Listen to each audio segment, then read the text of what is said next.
Alrighty, welcome back to Mecha Mondays. I'm your intrepid narrator, Pilot Fraggeth, and today we're going to be reading more of Lethal Heritage, which is the first volume of the Blood of Kerensky trilogy. Again, I am not in a position at this time to promise that I will get to the rest of the trilogy. I will not be doing so in the immediate future, but in the not too distant future, it is possible. I have to get copies first.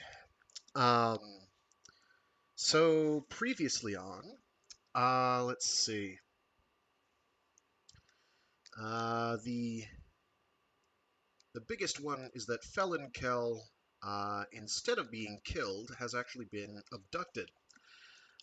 He has been kidnapped out of his destroyed or dismantled mech, and I forget which one his mech is. It's one of the dog ones. Something Hound, maybe. Anyway, he's been abducted, and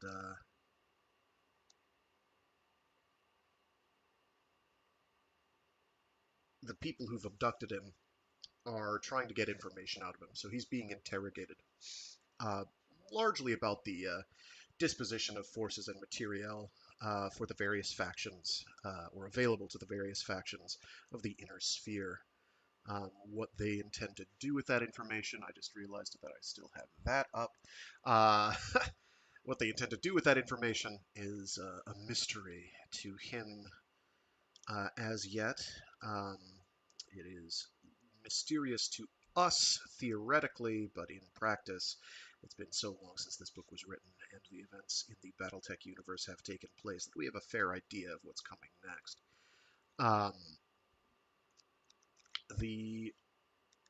Oh, right, I don't think I put it in the stream description, but the other things that's going on is there's people in Comstar who are talking about, because we can see all communications made throughout the universe, or the galaxy,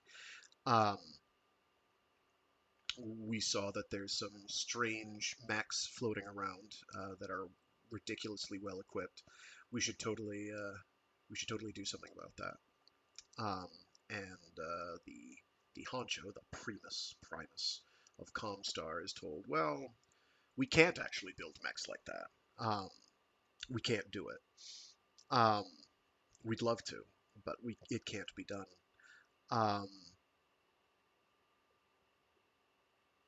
We don't have the power systems required to power them. We we could build something that looked like that might even be armed like that, but it would overheat nearly instantaneously, and it would have no armor. So whatever this thing is something else entirely, and so there's a certain degree of spitballing that occurs involving corpses of Kerensky's, the people that Kerensky took with him when he dipped out of the Star League, being taken over by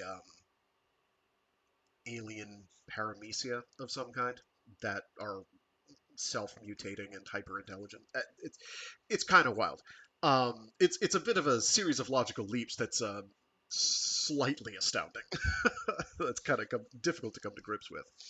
And Kai Allard meets a pretty lady when he's out jogging, and meets her again after kicking himself for not getting her name or number. Meets her again at a bigwig a social function. He reveals that he's a Mechwarrior, and she has a bit of a freak out and leaves. She's like, "Oh, that's horrible. I'm gone." And he's like, "Well, just my luck." And it is just his luck. He has self-esteem issues, as we've established. So, we are going to continue from here. Are we going to get our boy...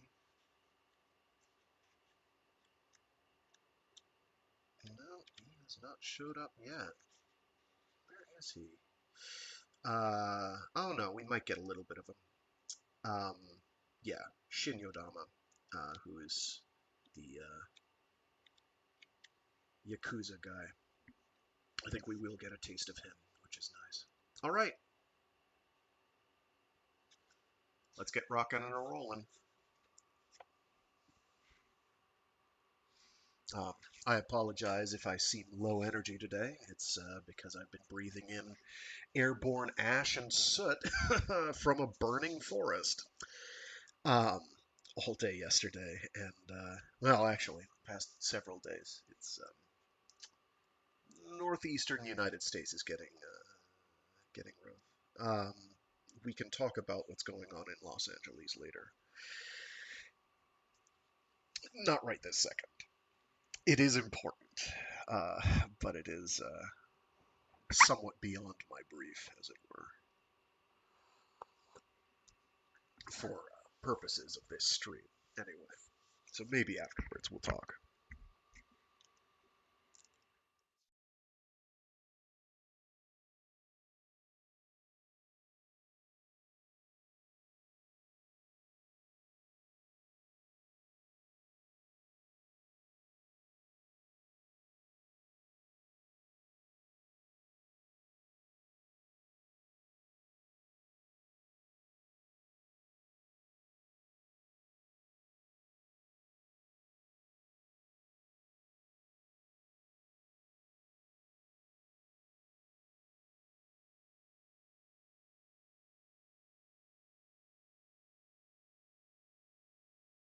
Chapter 14. Jump Ship Direwolf, Star's End, Periphery, 15 January 3050. The sour smell of sweat-drenched sheets met Phelan Kell as he fought his way to consciousness through the black fog filling his mind. Thousands of questions asked in hundreds of different ways by a legion of voices continued to echo through his brain. In counterpoint he heard a single agonized voice answering them again and again, and in the end always surrendering valuable truths. Like the stench of his bedding, Phelan recognized the voice as his own. Oh, dear God, I couldn't have told them all those things. I've betrayed everyone and everything that means anything to me. His stomach heaved, though Phelan couldn't tell whether his nausea was from self-loathing or the after-effects of the drugs they had used on him. Weak, trembling, and gasping for breath, he lay on his cot and stared into the darkness of his cell. The fact that it was drugs that made me talk doesn't make my action any less hideous or damaging. A searing oval of light outlined the door to his cell and gave him a moment's warning to close his eyes. Light still bled through his eyelids, stabbing needles of torment straight into his brain. Thought moved so slowly that by the time Phelan realized he could raise his hand to shield his eyes, the door was already closed, and someone had flipped him onto his back. A hand grabbed his left wrist and deftly rotated his forearm upward. A tug extended his arm, then something sharp lanced into the vein at his elbow. A chemical flood swept through his body and blasted away the sludgy residue of the myriad interrogation sessions. As the voices and questions faded, Phelan felt a jolt travel through him. His eyes snapped open on command, eloquent witness to the fact that brain-to-body messages were once again traveling express instead of the local routes of the past 2 months. Months. Oh, I mangled that sentence. Sorry.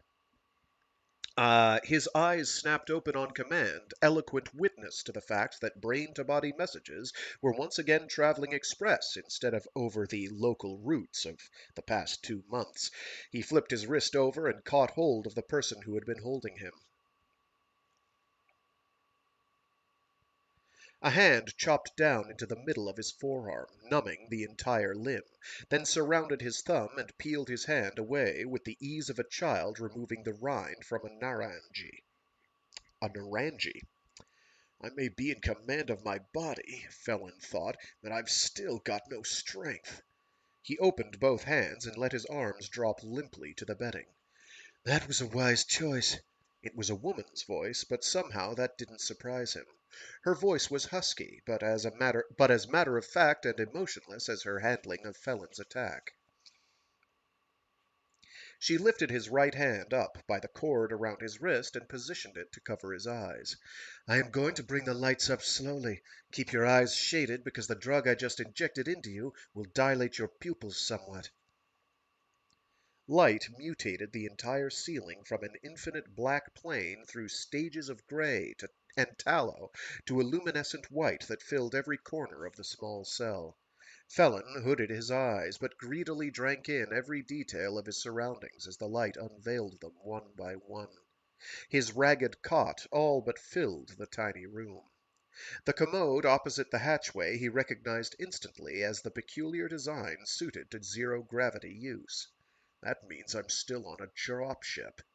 In the corner next to the hatch, Phelan saw a gray woolen blanket wadded into a ball, and sympathetic pains in his back dredged up memories of more than one night spent curled up with it like a child. Phelan looked up at the woman, twisting around so he could orient her properly to the dark cell. For a moment he had trouble reconciling the sleek beauty standing over him with the beefy image he had formed in his mind, based entirely on her strength at manhandling him earlier. She wore her white hair very short and combed behind her ears. Though her expression was serious, her pert, upturned nose gave her an incongruous air of amusement. She wore a navy jumpsuit and no other. Oh, it just repeats no other twice. She wore a navy jumpsuit and no other decoration except for a single earring in her left ear. Formed in a star pattern, it had been enameled to the color of fresh blood. 4 of the 8 points on the star were enlarged, with the southernmost point almost 4 times the length of the others, giving the whole design a dagger-like shape. As she moved toward the door, Phelan saw that the shoulder patch on her uniform matched the earring's design. I think they just described the, what's it called? The, Star League logo. I might be crazy, or confusing it with the Comstar logo. I can't remember now. She clipped the lighting remote control to the jumpsuit. Oh my gosh. She clipped the lighting remote control to the jumpsuit's hip pocket and folded her arms across her chest. I should have expected this. Phelan swung his legs over the edge of the bed and sat up. Another wave of nausea swept over him, and he gripped the edge of the cot to keep from falling over. He shook his head to clear it, but that only increased his discomfort. There was nothing to do but wait for the dizziness to pass. When it finally did, he carefully turned his head to look at her. What should you have expected? The hoarse, croaking quality of his voice surprised him. What have I been doing? Gargling razor blades? He shuddered as another memory bobbed to the surface of his mind, recalling the terrifying hallucinations that had driven him from his bed to the corner. I must have been screaming for hours. Irritation played across her face. I cannot take you to see the Khan looking like this. You will have to be made presentable. She frowned deeply. By rights, I should take you down with the other bondsmen, but you are supposed to be in isolation. All praise be to the Khan, but why did he give me this job? She wrinkled her nose, then seemed to decide on a course of action. The others will not like it, but that is their problem, Quineg. Let us go. Phelan unsteadily gained his feet, then reeled over to the cell's opposite wall. The cool metal felt good against his spine and helped hold the nausea at bay. He pressed both palms against it and levered himself away from the wall. Where am I? Who are you? Where the hell are you taking me? He folded his arms across his chest. Answer me, or we're not going anywhere. She arched an eyebrow in surprise, and the corners of her mouth curled up in a grin. It is up to the Khan to answer your questions, Phelan Kell, if he so desires. You must go to him, and it is my job to get you there. I can understand, after all you've been through, your desire to exert some independence, but that is not to be. You must ask yourself if you will go willingly, or if you want me to carry you. Phelan opened his mouth to snap out a retort, then stopped. You're as weak as a kitten, and she's as strong as a tiger. His shoulders sagged down. You mean we can do this your way, or the hard way? She nodded, and he shuffled forward. Lead on, lead on. Wordlessly, she waved Phelan through the door, then guided him down a hallway. Cool and clean, it, too, was lit by glowing ceiling panels. Phelan noticed that all the other hatches in the corridor stood open, making him wonder if he were the only prisoner, or if he had mistaken his status. He looked around for any sign that might be a clue to where he was, but he saw only a triangular shield with 3 links of a chain painted across the upper edge. Its meaning eluded him until they reached another stretch of corridor curving around like the hub of a wheel. Other corridors shot off like spokes, and at the entrance to each, Phelan saw more shields painted with symbols. In addition to the earlier shield and chain image, he noticed a shield with a hexagonal device, one with a small red star, and one showing a blue and white striated ball. The woman led Phelan to the corridor marked with this latter symbol. Icons. The shields are simple icons that indicate what sort of things can be found further down the corridor. Phelan smiled to himself, pleased that his brain had started to function in something more than a random pattern. I haven't a clue to what the hexagon means, but I bet the chains mean prison. The red star and the colored ball are anyone's guess. Phelan quickly pierced the secret of the blue-white ball as he moved down the corridor. The aroma of food started his belly rumbling, and several of the doorways on his right were emblazoned with shields showing wavy lines that looked like spaghetti gone mad. God alone knows what that symbol is supposed to be, but unless my nose isn't working, there's food around. If the ball corridor contains a place to eat, maybe it indicates living quarters or personnel services. As they continued along the corridor, something else nagged at Phelan's mind. If all these doors with tangle string icons lead into the galley, that's a fairly big room. That means there are lots of people aboard this dropship, and so it's got to be a big one, probably a behemoth class. A bit further along, his guide stopped before a door on the left that withdrew up into the wall.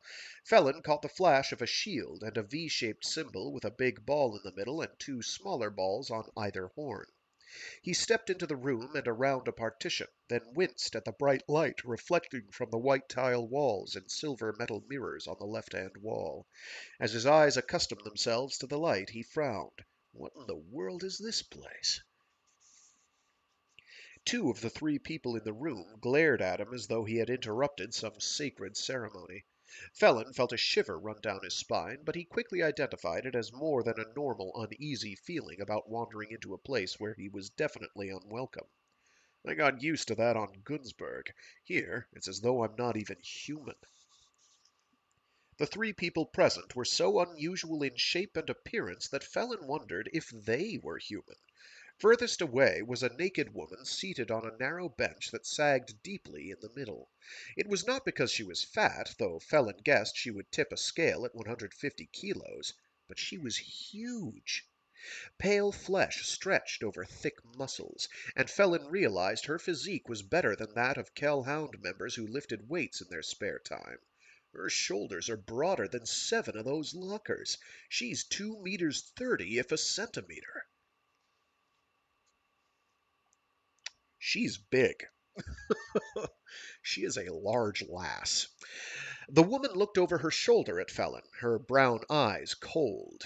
He saw her measure his limbs and study the muscles of his nearly naked body like a predator deciding if the prey would be worth the effort needed to kill it. Then she simply resumed braiding the long red queue snaking down from the back of her head. If she and I never tangle, I won't mind at all. Where do they find mechs to fit someone like that? The man nearest Phelan looked equally strange. Between him and the Amazon they could have made 3 normal-sized individuals. A shock of yellow hair covered the man's large head, but his naked body seemed far too small to be attached to his neck. Still, the well-defined muscles hinted at a strength and power that belied his actual size. The man never turned to look at Phelan, but watched him with bulging green eyes in the mirror. When Phelan locked eyes with the third person in the room, it felt as though he'd stabbed a metric incretometer into an electrical outlet, which apparently is better than using a fork. Maybe forks are lost tech. Pure hatred smoldered in the man's dark eyes. What the hell is eating him? The man wore a long, loose blue shirt, but Phelan guessed they were about the same size. Our hair's the same color, but he's got a widow's peak. If not for that and his brown eyes, we'd almost look like brothers. The middleman turned his molten stare on Phelan's guide. Get him out of here. Take him down to the shearing pens. She shook her head. Neg, I'm taking him to see the Khan, and he must be cleaned up. The Amazon looked over. But here, Rana? Rana raked slender fingers through her snowy hair. Yes, Evantha, here. He has to remain isolated from the others. She shot Phelan a glance. You couldn't have expected me to take him to my cabin to clean him up, Quineg. Certainly not that, Star Commander, mocked the middleman. You should have taken him to the kitchens. They have tubs there for cleaning the grime off vegetables. The flesh around his brown eyes tightened. Do what you will. I do not care. I am done here. Something in the man's voice sparked recognition in Phelan, but he couldn't place why. As the man tucked his dark blue shirt into his trousers, Phelan noticed a flash of silver at the man's waist, and anger shot through him. Hey, that's my belt buckle! The mercenary reached his hand out for the onyx and malachite wolf's head Tyra had made for him. Phelan never saw any of the punches, but he heard and felt them well enough. The first blow caught him on the side of the head, over his left temple. It snapped his head around and started him going down. A left jab slammed into his stomach, doubling him over and blasting his breath away. His legs collapsed as though he were a rag doll. The final hammer shot smashed into his left ear and drove him into a row of gray lockers. Phelan hit hard and bounced to the ground. Vlad! His head ringing, he barely heard Rana shout the name, but he felt the menace overshadowing him withdraw. The world spun around him, and his lungs burned with the need for air. He tried to breathe, but his lungs refused to work. Shaken as he was, he understood why he couldn't breathe, but that didn't do anything to ease his panic. Air! I need air! The small, blond man knelt beside him and rolled him over onto his back. He grasped the waistband of the shorts Phelan was wearing. Lifting up, he forced Phelan to arch his back, and some precious air seeped into the mercenary's lungs. He continued elevating and lowering the mercenary's middle while looking up at Phelan's assailant. His expression furious as a thundercloud, Vlad looked ready to spit. Do not gaze upon me in that fashion, Carew! He shifted his gaze to Phelan's guide. Nor you, Rana. I will not be spoken to in that tone of voice by an inferior, nor will I suffer the likes of him touching me. This buckle is mine. He thrust a finger at Phelan. He was my kill, and I took the buckle by right. It is the least I am due, given the Khan's uncharacteristic action. Rana brought her chin up. You forget yourself, Vlad. The Khan has not often exercised his right to claim what his people have won, but it is, none the less, his right to do just that. Your action brings shame on the Sibco. You were raised for better. Rana's stinging... Oh, wait, that's, whoops. Wrong character. It was, what's her name? I don't remember the other one's name. I've already forgotten it. I have object permanence issues. Because they've said it all of once.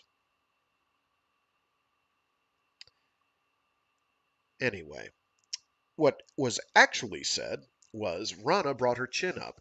You forget yourself, Vlad. The Khan has not often exercised his right to claim what his people have won, but it is nonetheless his right to do just that. Your action brings shame on the Sibco. You were raised for better. Rana's stinging rebuke brought color to Vlad's cheeks. He stared at her, then looked down abruptly. Without another word, he stepped around Carew and left the room. As the door shut automatically behind him, Carew and Rana both sighed. Having his lungs working at least marginally had put out the fire in Phelan's chest. He stared at the door and spat hair and dirt from his mouth. That voice! The one they called Vlad was one of my interrogators. He was Hothead. Phelan's fingers itched to throttle the man who had battered him, but the quivering weakness of his limbs left him no illusions about his fighting ability. I've been juiced up for days and weeks, probably months, and been kept cramped in a small room with no chance to exercise at all. Back in trim, I might be able to do something, but damn, he moved fast, and he hit hard, too. Carew shifted around to get his hands under Phelan's right arm as Rana came over and grabbed his left. They heaved him to his feet, then plopped him down on the bench. Bench? What the hell is a bench? They heaved him to his feet, then plopped him down on the bench. Evantha stood, gave Phelan a disgusted look, and stalked deeper into the room. The mercenary steadied himself, then looked up and found himself staring at a stranger in the mirror. His beard had grown out a ruddy shade of auburn that did not match his coal-black hair. His hair, which he had always worn longer than most Mechwarriors, had become a thick, matted tangle. In fact, if not for his left eye slowly swelling shut and the thin ribbon of blood running down his neck from where Vlad's last punch had torn the top of his ear, he would not have recognized himself. Carew glanced from Phelan's reflection to Rana and back. You're supposed to make him look presentable. I pray, for your sake, that you can work the same magic on him that you did on your command exams. Rana's left hand moved so quickly that Phelan only saw a blur as she struck at the smaller man's neck. Carew's right hand came up in an attempt to bat her blow aside, but he missed. She laughed. You are getting slow, Carew. I could have killed you right there, Quiaf. I, however, decided to spare you. The smaller man shook his head. Just wait until the next sim time when you face me, Star Commander. Still, I owe you my life. As I am so little, I trust a little favor will suffice to redeem it. Quiaf? Half. She smiled wearily. You wash and I dry? Phelan began to feel offended. I wouldn't mind their talking about me as though I'm not here, except they make me sound like a sink full of dirty dishes.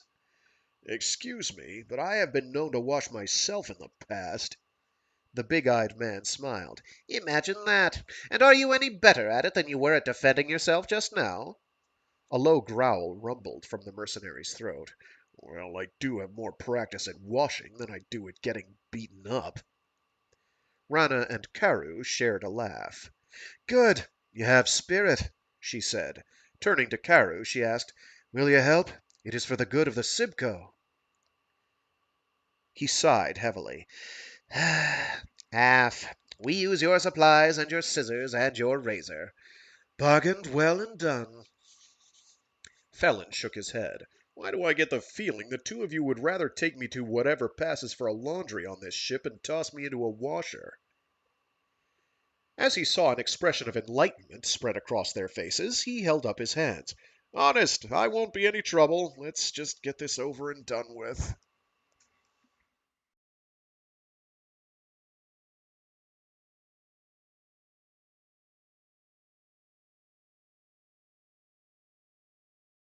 I adore the little why didn't we think of that moment there. That was cute. Phelan, dressed in the olive green clothes Rana had obtained for him while Carew cut his hair, ran his left hand over his clean-shaven face. Glad to have the beard gone. It made me look too old. Unbidden, the image of his father's bearded face came to him, along with an overwhelming sadness. How long have I been a captive? They must think me dead. I have to get word to them somehow. Why is there never a Comstar acolyte around when you need one? With his back against the rear wall of the turbolift, Phelan watched the numbers flash by as the box carried Rana and him toward the nose of the ship.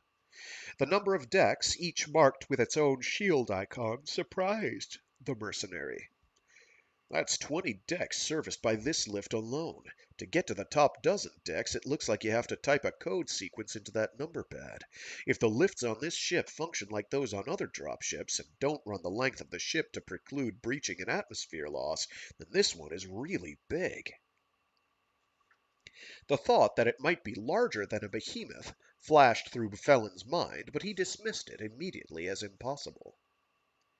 The elevator slowed to a stop. Rana punched a number sequence into the keypad, and each stroke was answered by a melodic tone. The door slid open, and she pulled Phelan out of the box.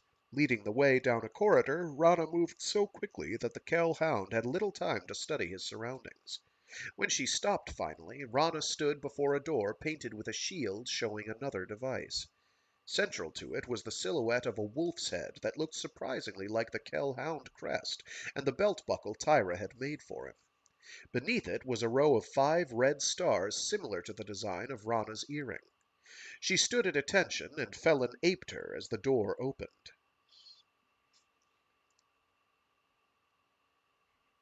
"Come in, please." The speaker, a tall, slender man with closely cropped white hair, gestured them into the room hospitably, but without enthusiasm. He was smiling slightly, but Phelan took no comfort in it. Something flickered over the older man's expression as his gaze swept over Phelan's swollen left eye and the patch of crusted blood on his ear, but he said nothing. Phelan followed Rana into the room, and the door whispered shut behind them. Right hand snapping up to her brow, Rana stopped just inside the door and saluted the Khan. He returned her salute smartly, then smiled genuinely at her. "I trust you did not mind being asked to conduct this man here?" "Oh, that's not a question. I trust you did not mind being asked to conduct this man here." She shrugged, the gesture coming just stiffly enough to betray a gram of resentment. "As I am not required to perform my duties at this time, I must find new ways to serve." The Khan accepted her explanation graciously, and turned to Phelan. "You look both better and worse than when I last looked in on you."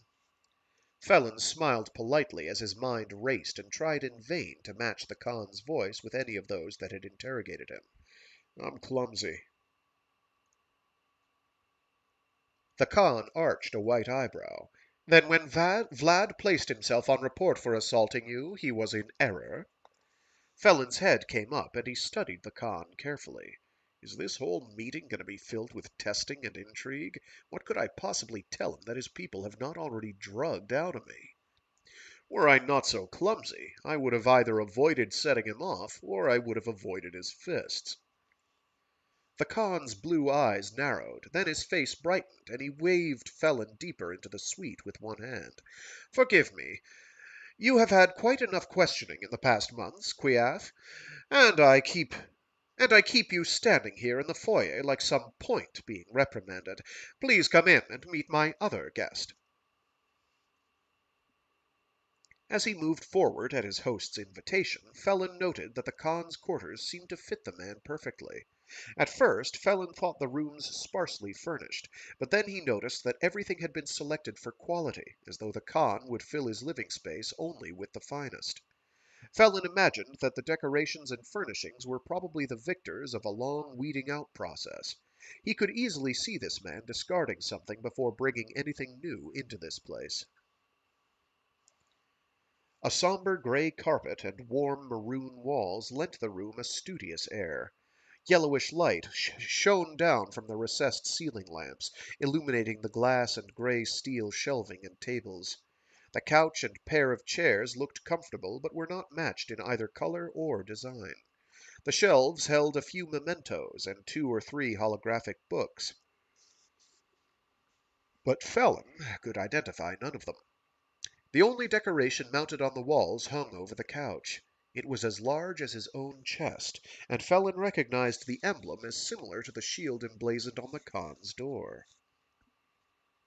The only differences were that this one actually was a shield, and there were no stars beneath the wolf's head. Instead of the stars, Phelan saw a small square balanced on one point fixed to the shield. Moving closer to it, he made another startling discovery. Damn, that looks like it was pounded out of mech armor.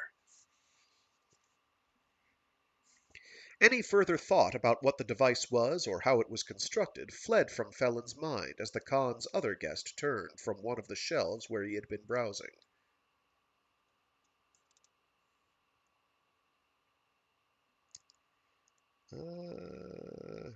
Is this the guy from earlier? Yes, it is.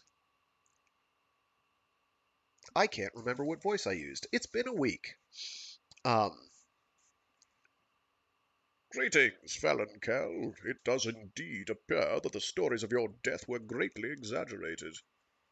Despite the shock, the young mercenary immediately identified the man by the scarlet sash on his white robe. What in the seven hells is a Comstar Precentor doing here? Stunned, Phelan gaped at the white-haired old man, then recovered his poise. Peace of Blake be with you, Precentor. The Precentor adjusted the patch over his right eye, then squinted at the mercenary with his good one. Yes, I can see it. You are a Kell. Something in the way the Precentor spoke made Phelan uncomfortable. You knew my father? The Precentor hesitated for a moment, and Phelan sensed him swallowing whatever his first response would have been. Know him? No, not really. In my capacity as Precentor Marshal, I have studied him, and I have grown to respect him greatly. I even met him long ago, but I doubt he would remember me or the meeting. Phelan started to ask the Comstar official if he could get word of his survival back to his parents, but the Khan's entry into the room stopped him. Smiling politely, the Khan opened his arms to welcome his guests. Allow me to perform formal introductions. Phelan Kell, this is Anastasius Vogt, the Precentor Marshal of your Comstar. Precentor, this is Phelan Kell. The young mercenary acknowledged Vogt with a nod of his head, then looked expectantly at the Khan. The Khan met Phelan's gaze. And permit me to introduce myself. I am Ulrich, Khan of the Wolves. You were taken by an advanced raiding party sent out by my clan, and brought here to my jump ship, the Dire Wolf. The news that he was on a jump ship shocked the Kell hound even more than his previous attempts at estimating the size of what he'd believed to be a drop ship. Jump ship? That's impossible. Jump ships are nothing more than a bridge module mounted on the body of a Kearney Fuchida drive. Maybe they have a shuttle docking bay and the coup has those aggro decks, but that's it. A jump ship, a jump ship with decks and facilities for lots of people. Oh, Phelan, this is decidedly worse than a little blizzard stalking on Tarkad. Phelan recovered himself quickly and wanted to offer the Khan his hand, but he sensed that Ulrich would have rejected the gesture more as a matter of form than from any distrust or dislike. Sir, if I might, would it be possible for me to communicate a message to my family that I am alive? No, please, it need not contain any military intelligence. My interrogation and that first battle were enough to tell me you are invading the periphery and consolidating it. I just don't want my parents to suffer. Ulrich shook his head, but Vogt answered the question. I regret, Herr Kell, that even with the Khan's permission I could not transmit such a message. The Primus sent me as an envoy to these remarkable people. My mission is diplomatic in nature, and I cannot ferry messages back and forth, regardless of their content. The Precentor smiled and half turned to the Khan. The Khan has shown me battle tapes of your encounter with their raiding party. As you have seen, their military technology and skill are impressive. Vogt's words smothered the hope in Phelan's heart. Bile burned in his throat as he nodded agreement with the Precentor's comment. Impressive indeed. His head came up. I've never known of another organization in which a soldier would put himself on report for assault. Ulrich frowned. If you damaged another's property, you would tell the owner, Quineg. Half hearing the question, Kell nodded. Yes, but wait a minute. Property? The calm on Ulrich's face did not suggest that anything was out of the ordinary. In capturing you, Vlad earned a claim on you. I exercised my prerogative as Khan. The growing look of horror on Phelan's face didn't alter Ulrich's explanation in the least. He grabbed Phelan's right wrist and brought the corded bracelet into view. Simply speaking, Phelan Kell, you belong to me.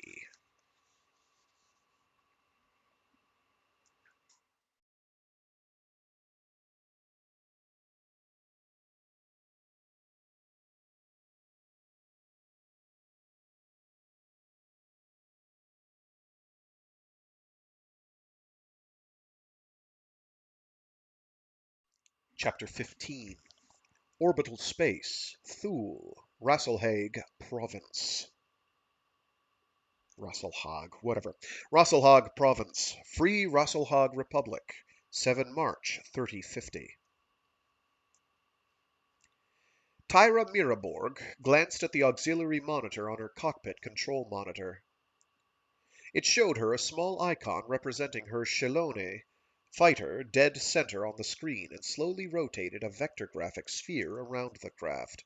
3 small triangles with identification tags appeared near her ship to mark the position of her wingman and the other 2 pilots in her flight. Further on along of her line of wow. Further on along her line of flight, further on along her line of oh my god.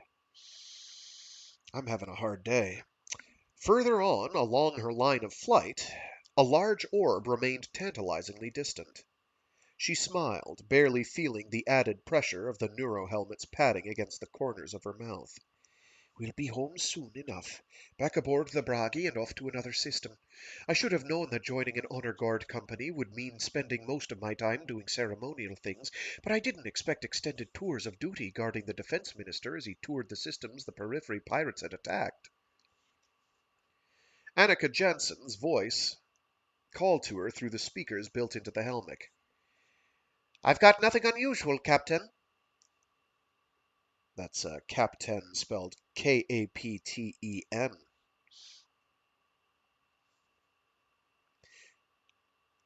Tyra turned her head to the right and saw Annika's Shallone pull parallel to her own fighter craft. Is it Shallone or Shylone or Shallone? I'm not sure. The wing shape of the craft made it one of the few aerospace fighters suited to both atmospheric and deep space combat. Shylone pilots, as a class, referred to their craft as boomerangs. That, darling, one of Tyra's first flight instructors had told her, is because Shylone pilots always come back after a mission. Sure, and Comstar never loses a message. Tyra keyed her radio. Roger that, Valkyrie 2. I'm clear. What about you, Ljungqvist? Clear as the day after a weekend off, laughed Sven Lundqvist. Valkyrie 4 reports no trouble. He's been watching our 6. No one has crept up on us. Roger 3. Tyra touched a finger to the dropship icon on her auxiliary screen. In an instant, the dropship replaced her ship in the center of the screen, depositing the icons marking her flight down at 8 o'clock on its scanner sphere. In addition to painting her screen with the Bragi's sensor data, the computer opened a direct line to the flight's home ship. Valkyrie flight reporting all clear. Roger, Valkyrie leader. You should be home in time for supper.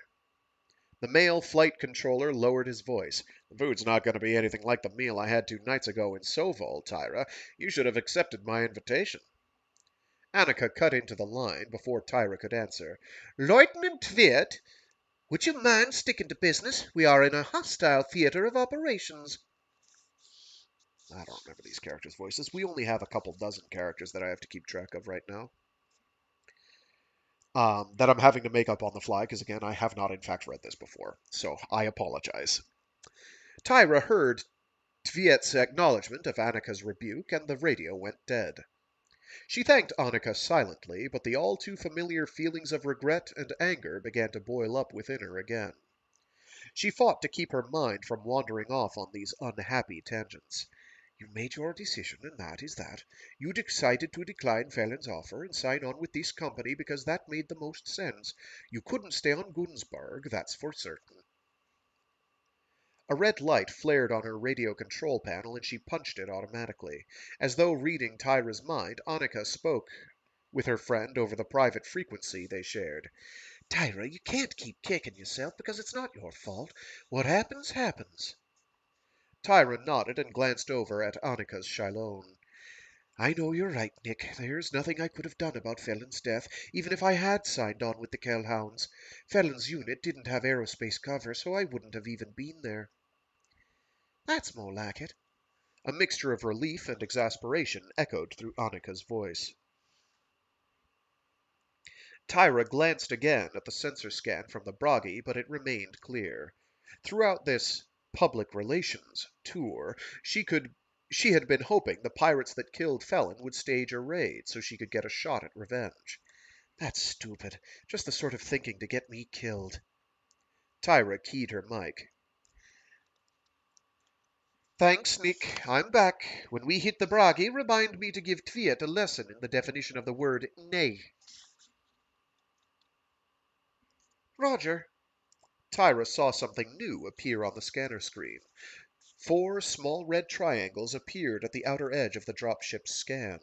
Her combat computer brought the secondary monitor up and started flashing the different silhouettes and performance profiles for all aerospace fighters and shuttlecraft that matched the incoming data. The computer alternated between the Stuka and the Corsair models but could not make a final decision. Tyra touched the icon representing her ship, and the scanning computer shifted back over to her own instrumentation. It cut down the range of the scan, but gave her combat capability, which, all of a sudden, seemed a good thing. She keyed her radio to the dropship's control frequency, but patched her flight's tactical channel into the feed. Valkyrie flight here, Bragi. We have 4 UAC on the screen. She looked at the monitor again. They're coming in on a vector that might have looked to you like our heat shadows, but I've got them on my instruments. Please confirm. Tyra increased vector thrust on the right side of her ship, moving it to the left and away from Annika's craft. She watched as one of the 4 ships following her flight aped her maneuver. Whoever they are, they're good.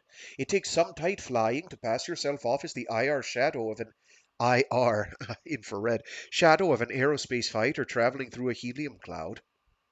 Tviet's voice answered Tyra's call, but gone was the cockiness of their earlier communication. Roger, Valflight. We're getting some jam transmission from Thule itself. Or is it Thule? We don't know what it was, but chances are it has something to do with the hostile actions on the planet. Roger, Bragi. Do we engage the people on our tails? I have them about 100 myriameters behind us. Negative, Valflight. We are clear to the jump ship at the nadir point. Just watch them. Tviet's words came slowly, with pauses between them that told Tyra the controller was getting lots of input from sources other than her ship. She glanced at the auxiliary monitor and saw the 4 unidentified aerospace craft split formation and pick up speed. Here they come. Be advised, Bragi, we are under attack and moving to engage. Valkyrie 2, form up on me. 3 and 4, hang together and take the pair vector to 256 degrees and closing. Luck! Skill, countered Ljungqvist. Ljungqvist, for the record, is spelled Ljung Quist, Quist. Ljungqvist. I have not known a Ljungqvist in my days in the Nordic countries. Tyra kicked her thrusters in and vectored their output to pull her through a tight turn that stood her ship on its left wingtip. While in space, she didn't have to worry about friction and air turbulence, but inertia still affected her and her craft. Her flight suit pressurized itself to prevent blood from draining from her head as she pulled 4 Gs coming around, but she knew that even the suit would not keep her from blacking out if she maneuvered too quickly. Set on her new course, racing back through the space she had just patrolled, Tyra brought each of her combat systems up. The computer drew a picture of the Shylone on her primary monitor and illuminated each weapon as it came online. Maybe it is Shalone. Forward long-range missile launcher, check. Tyra mumbled to herself. Forward heavy laser, check. Wing-mounted medium lasers, check and check. And aft arc short-range missile launcher loaded and ready. A red crosshair painted itself on her helmet's faceplate and tracked with her right eye as she looked around. The armrests of her chair slowly rotated 90 degrees, presenting the trigger buttons for all her weapons. Keep the crosshairs on the target, in space or on the sensor display, and poof, it's gone. Like the ground-pounding battle mechs, aerospace fighters relied on a holographic display of sensor data. Though mech pilots had only to orient themselves within a two-dimensional battlefield, fighter pilots had to deal with enemies in a full three-dimensional theater. That meant their holographic displays formed a bowl, with the area toward which the fighter's nose pointed as the center. When a gold ring flashed around the whole display, it told the pilot that the computer had gotten a lock-on to a target in the left arc. Aft arc, not left. Tyra's computer still could not decide if the ships she and Annika were hurtling toward were Corsairs or Stukas, which was disturbing. The Stuka was a heavily armored fighter, boasting all the weapons she had, but more of them. The Corsair, while lighter in weapons and armor, had superior handling capabilities that made it an elusive enemy. Still, if I can get into its aft arc, it's vulnerable. Is your computer skitzing out on you? Annika asked, apparently having the same problem with hers. Tyra tried to answer confidently. Yeah, something has definitely addled its little silicon brain. She felt a shiver course up her spine. Figure on Stukas, but pray for Corsairs. Roger. Static shot over the open channel for a second, then came Annika's voice again. What the hell are Davion fighters doing out here? Did I miss a declaration of war? I mean, did Prince Hans Davion get married again or something? Tyra knew that Stukas and Corsairs were key Federated Suns military spacecraft, but something told her that these fighters were not from the Federated Suns. Before she could say anything to Annika, lights blazed to life on her command console. Then came the keening alarm resounding through her cockpit. I've got a hostile radar lock on me. Juke left high, Tyra shouted. She sideslipped her Chelone right, which jammed her shoulder into the left side of the cockpit. That dropped her fighter directly beneath Annika's craft, with only 25 meters between them. As the computer updated its sensor data, painting one image over the other, Tyra boosted thrust to the right vector. The Chelone rocketed off to the left, streaking up beyond where Annika's Chelone had been, while Annika executed a similar move that took her high and to Tyra's right. The warning lights died. Good. Mixing our silhouettes, then ripping them apart confused it. She punched her right fist against the targeting computer. Why the hell did they get a lock on me and I didn't reciprocate? This is not the time for my computer to go out on me. She glanced at the auxiliary monitor, dropping the visually guided crosshairs onto the scanner image of the lead enemy craft. In the flick of an eye, she armed her long-range missiles and waited for the dot in the center of the crosshairs to light up, confirming a sensor lock. Instead of the dot, she got a running meter clicking off the distance separating her target from the LRM's effective range. What? They had a lock on me at 3 times effective range? Who the hell are these guys? She opened a radio channel. Valkyrie 3, bogies might have advanced target capability. Advise caution. She heard the sensor lock sirens blaring through Ljungqvist's reply. Roger, kinda busy here. Val 1. His voice slurred its way through the next sentence as he put his Slayer through a high G maneuver to shake the lock. No, damn it. Yeah! A sizzling pop snapped through the radio speakers. Before Tyra could find out what had happened to Ljungqvist, the computer gave her a lock onto her target. Her right index finger hit the trigger beneath it, and the LRM pod mounted beneath the cockpit spat out a score of missiles in rapid-fire succession. The missiles streaked away until their rockets seemed little more than stars in the distance. Then a series of explosions cast light into the void. Hit! She knew better than to hope one volley of LRMs had destroyed her LRMs, sorry, long-range missiles, LRMs, LRMs. I will make that mistake more than once when I'm reading this aloud. Uh, she knew better than to hope one volley of LRMs had destroyed her enemy, and she gained quick confirmation of that fact as both aerospace fighters shot past each other. Instantly, her computer stopped its vacillation between Stuka and Corsair fighters. It settled on neither, and instead filled the secondary monitor with a digitized visual representation of the craft she faced. The craft had definitely been built along the lines of a Stuka. The rectangular body and stubby wings supporting large weapons pods were unmistakably those of an STU-K5. It also had the forward stabilizers, located beneath the dome-covered cockpit, which added stability to the aerospace fighter when forced into the atmosphere. Slight variations in the outline of the weapon canisters on the wings suggested, however, that they carried even more weapons than the standard complement of twin heavy lasers, which did not please Tyra at all. What did please her was the ruined armor on the Stuka's nose and the gaping, fire-blackened hole where the computer reported a short-range missile launcher should have been. Good. In a tight fight, that will be to my advantage, though his lasers are more than enough to destroy this thing. And not only is it packing more weapons, but its performance profile suggests it has more armor, too. Most intriguing, the visual image showed the craft's crest. At first glance, it looked to Tyra like a polar bear silhouetted against a black moon. No, that can't be right. No bear has 6 legs. And why is there a white star in the middle of the moon? So that'll be Clan Ghost Bear. They get up to some antics uh, as events uh, as events proceed. Tyra kicked her Shylone around in a split S, sending it arcing up and off to the right, and then rolling the craft back around, its nose pointed 180 degrees from where it had just been.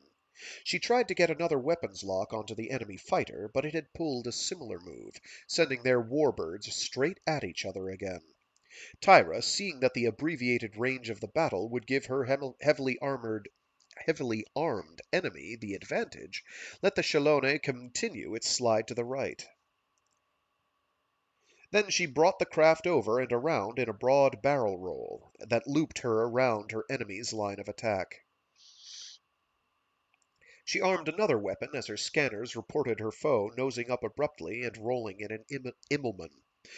Fancy flying, but really risky. You gotta be woozy from the G's you've just pulled.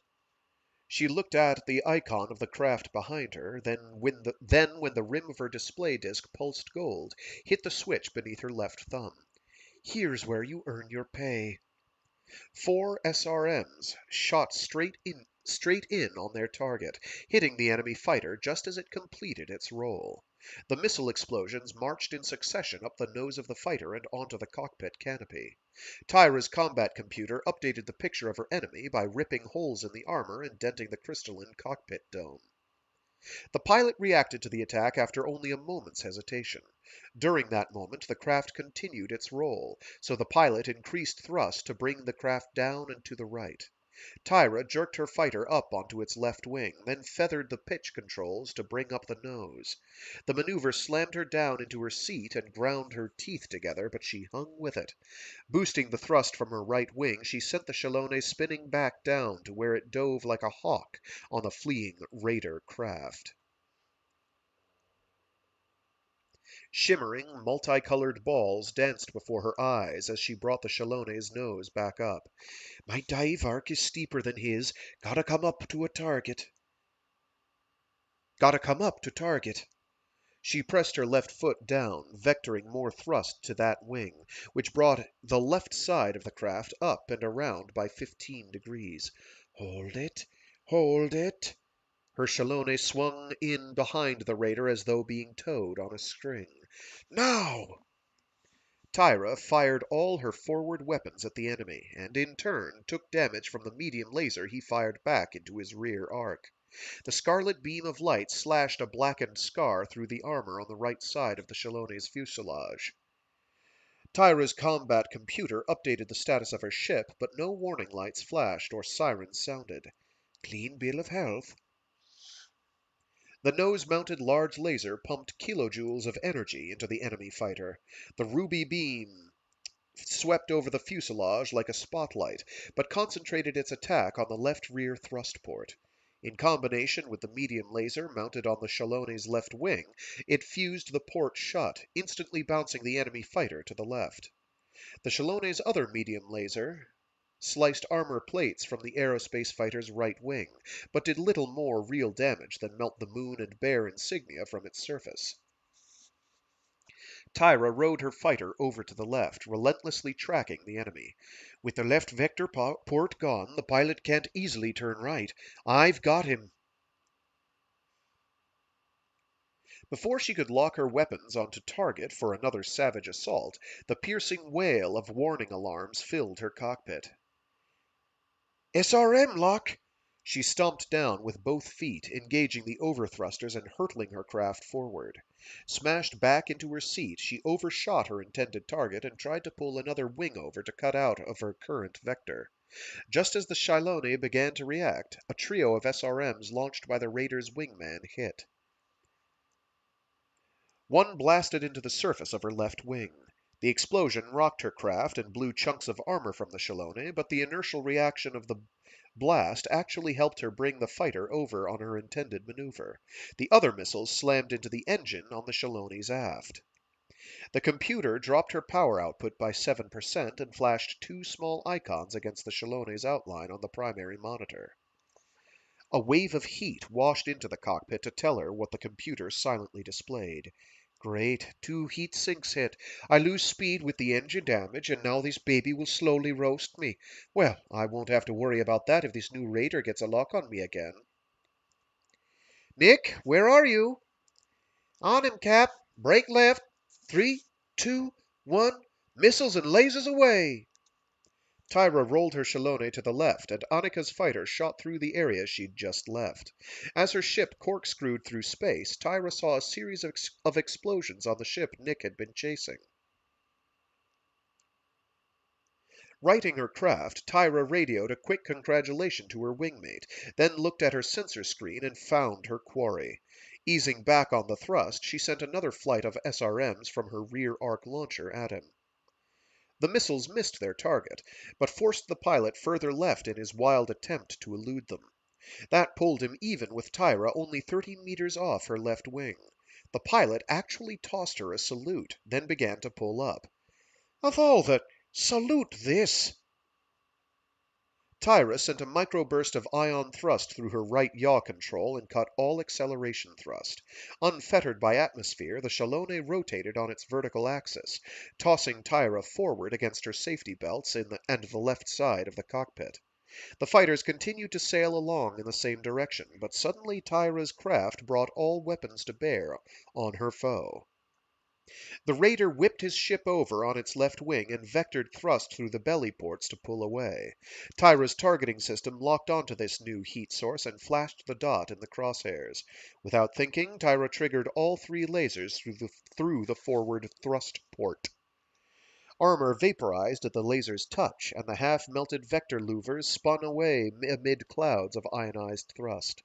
The hellish beams stabbed up into the body of the craft itself, but at first Tyra could not tell if they had done any damage at all.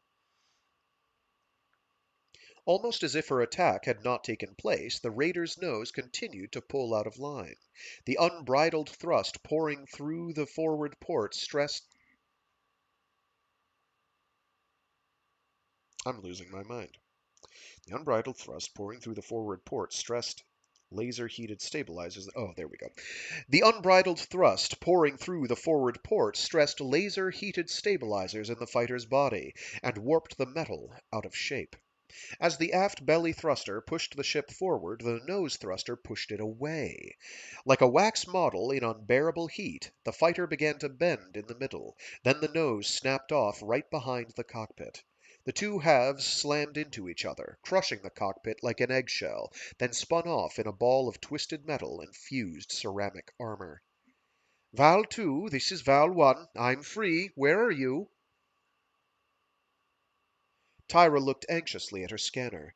It registered 2 enemy craft and 3 friendlies, including herself, but the added heat pouring into her cockpit had temporarily fried whatever circuit painted the identifier tags on the scanner icons.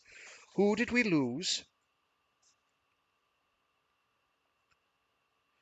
Another of the enemy craft winked out of existence before Annika answered. Sorry, Cap. Needed to concentrate there. I have minor damage to a vector thruster, but I'll survive. Valkyrie 4 reporting. My target is breaking off. Carl Niemi's voice carried no emotion with it. Sven lost it in the first exchange. He took damage to the cockpit and was in and out thereafter. He did box 1 in for me, and I got him. Tyra felt a lump rise in her throat. Tyra felt a lump rise in her throat. Damn, he was a good man. How are you doing? I'm leaking fuel, but I should be able to coast to the Bragi. I've plotted a return vector. If I can't land in the bay, I'll punch out. I can't raise the ship, so I'd appreciate it if you'd radio and have a rescue team standing by. Roger. Tyra looked down at the frozen image of the black moon and 6-legged bear insignia on her secondary monitor. Anybody know what pirate unit this crest belongs to? Giddy with having survived, Annika called out, Does it matter? They die like other pirates. Whoever they are, we fight 'em just like we fight everyone else. Tyra felt her mouth go dry. New pirates in new machines? I think we're in for the fight of our lives.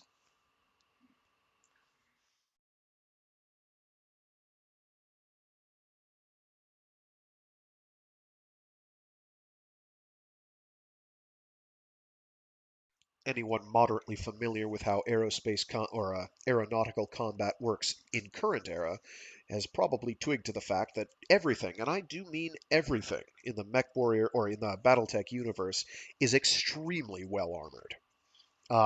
Things are very durable, uh, considering. Um, just like breathing on planes, on modern combat interceptor fighters is just very bad for them, let alone shooting them with lasers and missiles. Oh, it got hit by a missile and was basically fine? Huh? Um, they're pretty fragile affairs. Um,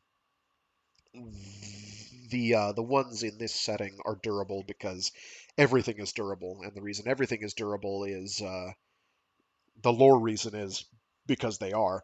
The meta reason is because it's a turn-based tabletop game, and if you just are one-tapping things effortlessly all the time, everything's super squishy, and you kind of run out of things to do. Um, it's more fun to be like, oh well, combat lasts more than a turn. So that's your meta talk. There you go.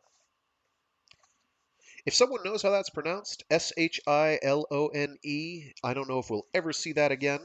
But if we do, if someone knows how that's actually pronounced, feel free to leave a comment, because I don't know off the top of my head. And I fake it. I fake it till I just fake it.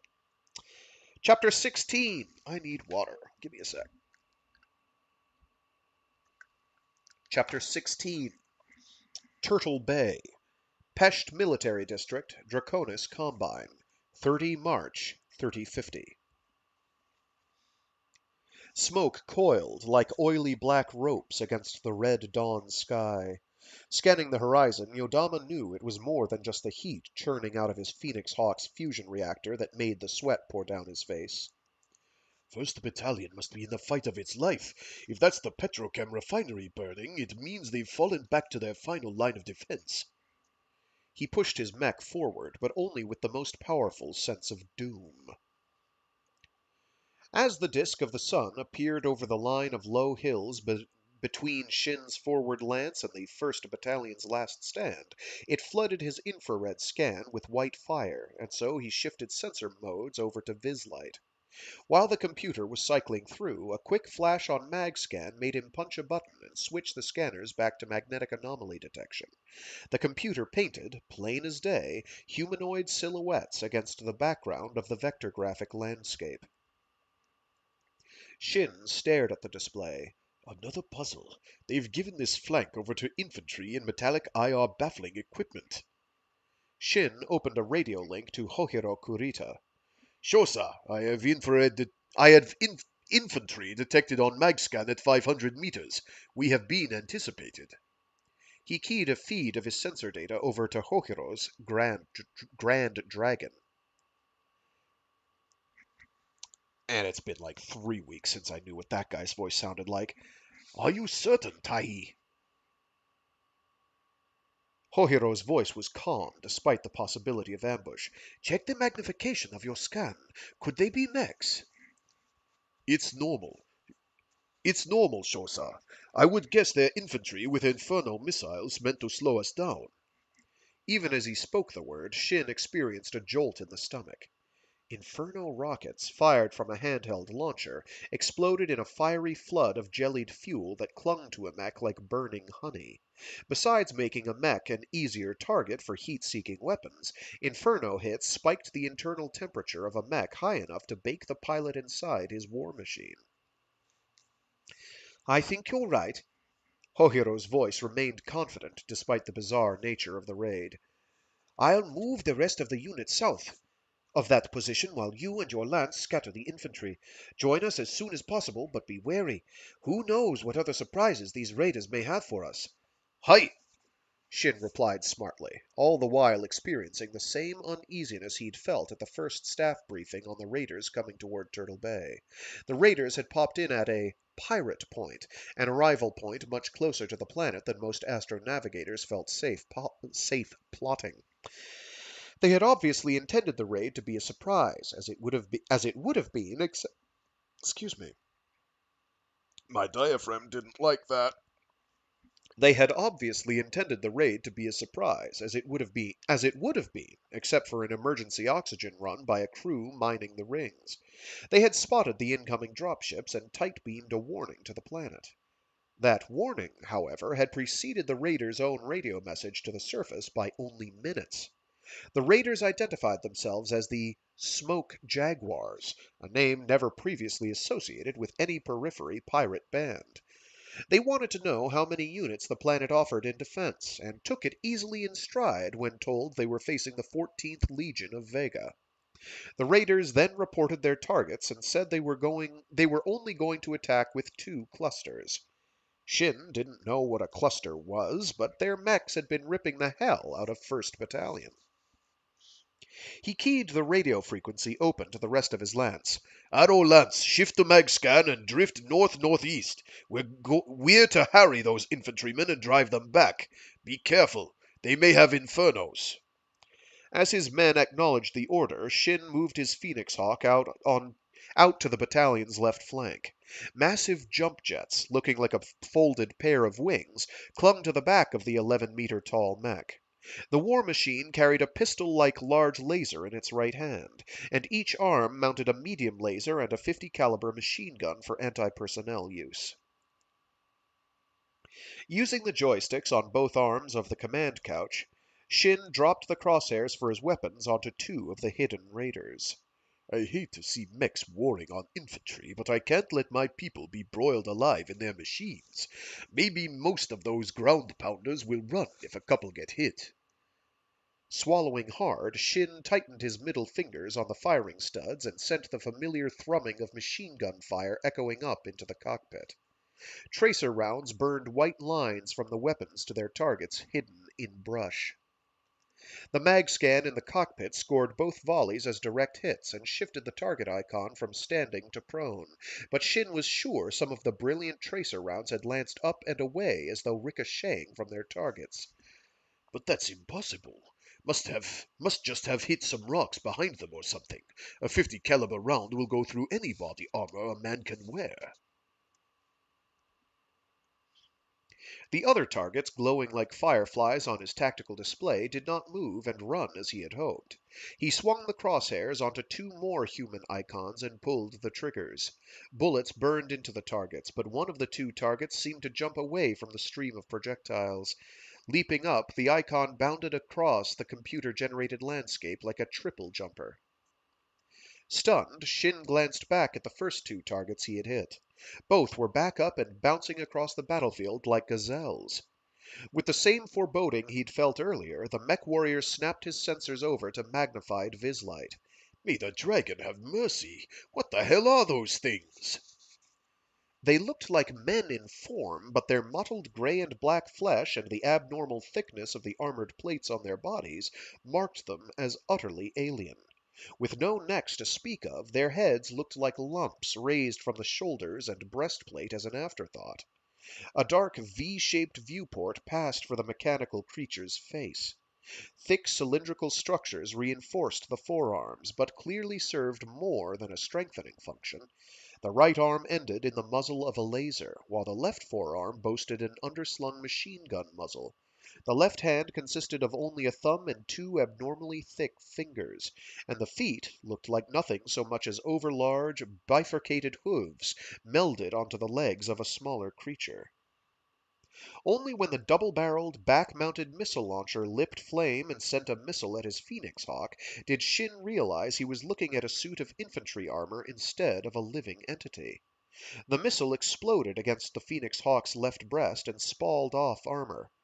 A tremor ran through the mech on impact, but Shin barely noticed because his mind was running riot. Without thinking, he impaled the armored figure with crosshairs and hit one of his medium lasers. The ruby beam struck the target and blasted it back as armor vaporized. The figure tumbled over and over again, grasses and bushes along its haphazard line of retreat bursting into flame as it passed. The figure rolled to a stop on its face, with the now detached missile launcher continuing to tumble several meters further on. Arrowlance, be careful. These are not normal infantry. Roger that, Tai, said Arashige Shimazu from the cockpit of his fire-starter. The machine guns just seem to make them mad. Shin spitted another figure with a medium laser. At least the lasers keep them. His mouth went dry. The infantryman he'd hit first with a machine gun burst, and then with a laser bolt, struggled to his feet. The gray and black jaguar-like spotting had been burned from the front of his armor, revealing shiny metal where some of the armor had melted and run, but the figure moved with no real difficulty. Dropping to one knee, it extended its right arm and sent a laser bolt flying at the Phoenix Hawk, burning away some of the mech's head armor. Unbelieving, Shin stabbed a large laser toward the little man and mashed his thumb down on the firing button. The scarlet beam slammed into the humanoid metallic shell, pouring kilojoules of energy into it. The form wavered like an image seen through rippling water, then vanished as the hellish beam totally consumed it. The smoking hole left where the figure had stood did nothing for Shin's peace of mind. I'm forced to use a heavy laser against that thing, but there's nothing left to show I destroyed it. It could have jumped away. Hell, there's not even any proof it was there in the first place. Shin saw the quartet of glowing impact sites on the computer added to the outline of his mech on his status monitor. Nothing but the damage done to me. More and more of the little infantrymen popped up over the hilltop to surround Shin's embattled lance. As the raiders closed in, their bouncing gait made them tougher to hit. Worse, as he would track one of them to blast it with his energy weapons, 2 or 3 others were targeting his mech with impunity. Damage sites dotted Shin's mech like flea bites, while his efforts to hit his attackers were almost as fruitless as swatting at such diminutive insects. Yodama, help! Shin whirled his Phoenix Hawk at the panicked sound of Harunobu Mori's voice. The infantrymen had swarmed over Mori's locust like ants pulling down a grasshopper. One of the locust's bird legs had crumpled beneath withering assaults, and 2 of the armored figures clung to the other leg, pumping bolt after bolt of laser fire from their right arms into the mech's other hip joint. 3 of the infantrymen hammered the mech with their free hands, stripping off sheets of armor as they burrowed into the locust. Shin swept machine gun fire over the infantry. The bullets failed to penetrate the armor, but the sheer kinetic force knocked several from their precarious perches. One of the figures hung on somehow to the mech's good leg, but the bullets blasted a hole in the blocky backpack that had once mounted a missile launcher. Lightning geysered out as a detonation shredded the figure's back. The infantryman fell limply to the ground. Then Mori crushed it as his mech struggled back to its feet. Suddenly, a form blocked Shin's viewport. Clinging to the Phoenix Hawk's head with one hand, the raider pointed his laser at the viewport and triggered it. The red beam slowly began to eat through the polarized glass, while the raider began to beat his armored head against the viewport in anticipation of breaching it. Shin jammed both feet down on the jump jet pedals of his command couch. Ion jets ignited with a sharp jolt, kicking the 45-ton mech off the ground. As it rocketed skyward, the figure slipped away, returning Shin's view of the battlefield below, and granting him a look at the conflict being fought beyond the hill. For a moment, Shin almost wished the figure had kept him blind. Below him, the infantry had re-established its hold on the locust, and smoke was beginning to boil from holes torn in the mech's flesh. Malcolm Yasugi's Stinger was down, with a dozen raiders working furiously to tear it apart.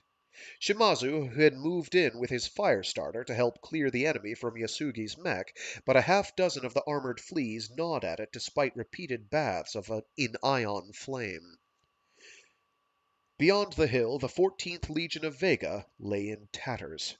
As Shin had guessed, the petrochem refinery had, indeed, been put to the torch. Flaming rivers of thick, blue-black liquid gushed from the ruptured sides of storage tanks. The 1st Battalion had obviously created the rivers in desperation because they knew no mech could wade through a flood of fire without overheating. Their fiery moat should have warded their flank and directed the attack to an area more easily defended, but the trail of mechanical carcasses told a different story. Somehow the raiders managed to get through the flames to hit the undefended flank. Shin stared at the raider mechs, but couldn't identify them. He glanced at his auxiliary monitor and met the disturbing sight of the computer flipping back and forth between several different mech designs in its effort to correctly label the raiders. Looking up again at the horrible tableau, Shin saw one of the raiders emerge from the flames, rivulets of burning oil running off its legs.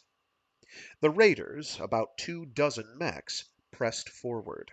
They chased the remnants of 1st Battalion back into the ranks of 2nd Battalion, then engaged the Kurita reinforcements at the extremes of long range. Seeing 2 mechs go down in the initial barrage, Shin had the sickening feeling that one of them was Hokuro Kurita's Grand Dragon. Once more, the armored figure hauled itself up over his viewplate like a malevolent ghost and resumed working on the glass. Again, Shin punched down on the pedals to boost himself even higher, hoping to shake the man. An explosion at his mech's back accompanied a flashed warning on his status monitor. Something had blown out the left jump jet, letting the right jet send the mech into a lazy pirouette. Damn it! There must be another one of them working on the jets! Shin gasped involuntarily as the figure on his viewplate began to pound his head against the glass with renewed intensity. 250 meters up and falling fast. If the drop doesn't kill me, he will. Shin slammed his fist down on the eject button. Explosive bolts around the faceplate detonated in unison. They blew the faceplate out, wrapping the armored figure in shards of glass. The invader spun up and away, for a heartbeat allowing Shin to believe he was rid of his tormentor. Hanging on by one hand, the armored raider swung back down, his steel-shod hooves clanging against the lip of the cockpit. The figure bounced up and down, its silhouette resembling nothing so much as an excited ape. It may have been trying to speak, but the warning klaxons blaring in the cockpit drowned out the sounds. The creature raised its right hand and pointed the laser at Shin, making his intent loud and clear. Fire filled the spherical cockpit as the ejection rockets on the back of Shin's command couch ignited. Inertia jammed Shin back down into the couch's thick padding as the rockets catapulted him free of the doomed Phoenix Hawk. He hurled through the sky, spinning and whirling uncontrollably, which told him he'd struck the raider in the exit from his mech. The wet stickiness running down over his thighs also told him the raider had not missed his dying laser shot. The couch's gyro-stabilizers kicked in and brought an end to the chair's wild ride. Using the foot pedals, Shin turned the chair and directed it down in a small meadow about 500 meters from where the infantry continued to dismember his lance. He slowed the chair for landing and saw his Phoenix Hawk hit the earth. His ejection had snapped the mech's head back and imparted a slow backward spin to give the human had imparted a small Jesus Christ. His ejection had snapped the mech's head back and imparted a slow backward spin to the humanoid machine. With all the aerodynamics God gave the average mountain, the war machine flipped end over end, then landed on its head. The body crushed the cabin like an empty eggshell, then the mech's broad shoulders hit. Inertia splayed its arms out, grinding clenched fists into the earth and causing the mech's sturdy legs to telescope down into the torso. Fire spurted from all the growing cracks in the Phoenix Hawk as the legs speared the fusion reactor. Then the limbs shot up from the doomed mech on jets of ion fire. As the legs spun away, the rest of the mech exploded, sowing the battlefield with mammoth shards of half-melted ceramic armor and jagged slivers of ferro-titanium skeleton.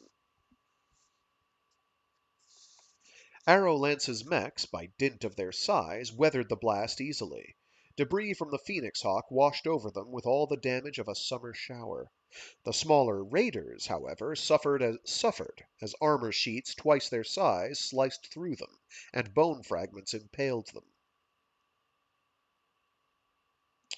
Even those that survived the shrapnel storm fell prey to the explosion's shockwave. It knocked them flying, freeing their captives. Shin grounded the command couch and popped the restraints holding him into it. He pulled off his neurohelmet, then looked down to see how much damage the raider had done with his last shot.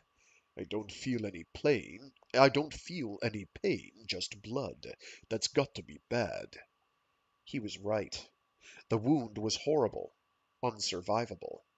Blood covered him from the lower part of his cooling vest, down his legs, and into the tops of his boots. Already black flies buzzed around him, and in his shocked state he could barely summon the strength to shoo them away. Fortunately, the blood was not his. Weakly, Shin grasped the armor-sheathed left arm and lifted it away from his waist. The smooth metal felt almost warm and flesh-like, and the fingers remained curled around a small piece of weather stripping from the Phoenix Hawk's face. A slight dent near the upper arm showed where the command couch's leading edge had hit it during the ejection. Extending up beyond the shoulder, half of the thing's head armor and a broad plate from its chest had been pulled free. Without looking inside at the pieces leaking blood, Shin threw the arm into the long green summer grasses and climbed out of his chair. He grabbed the back cushion and yanked it free of the couch. From behind it, compressed into flat packages, he pulled a survival pack, a forest camo jumpsuit, a gun and gun belt, several clips of ammo, and a cylindrical diatomic water purification pump. He laid each out on the seat of his couch, then stripped off his cooling vest and bloody shorts. Using several handfuls of grass, he managed to scrape off most of the blood, then pulled on the jumpsuit. After fastening the water pump to it, he shrugged the backpack on and belted the gun around his waist. Ready to depart, he reached into the command couch's cavity and pulled out his katana. The sword measured a little over a meter, including hilt, and weighed no more than 2 kilos. The black lacquered wooden sheath showed no decoration, but Shin knew that under ultraviolet light, ghostly purple calligraphy would show up to identify the sword as belonging to a member of the Kuroi Kiri. As he was not a graduate of one of the elite military academies, Shin did not wear a wakizashi sword as well. I am entitled to this one blade, but as my Oyabun put it, 2 swords are for show. A blade's work is best done alone. Holding the sheathed sword in his right hand, Shin started away from his command couch and almost immediately stumbled over the discarded infantryman's arm. He dropped to one knee beside it and turned it over. That's odd. The whole limb has gotten cold. It feels like the armor is chilling itself. And down inside here, a membrane has irised down. And what's this black sticky stuff leaking all over? It almost looks like a tourniquet to stop the arm from losing blood. It's as though the armor is protecting it so the limb can be reattached. That's impossible. But no more so than anything else I've seen today. And it means...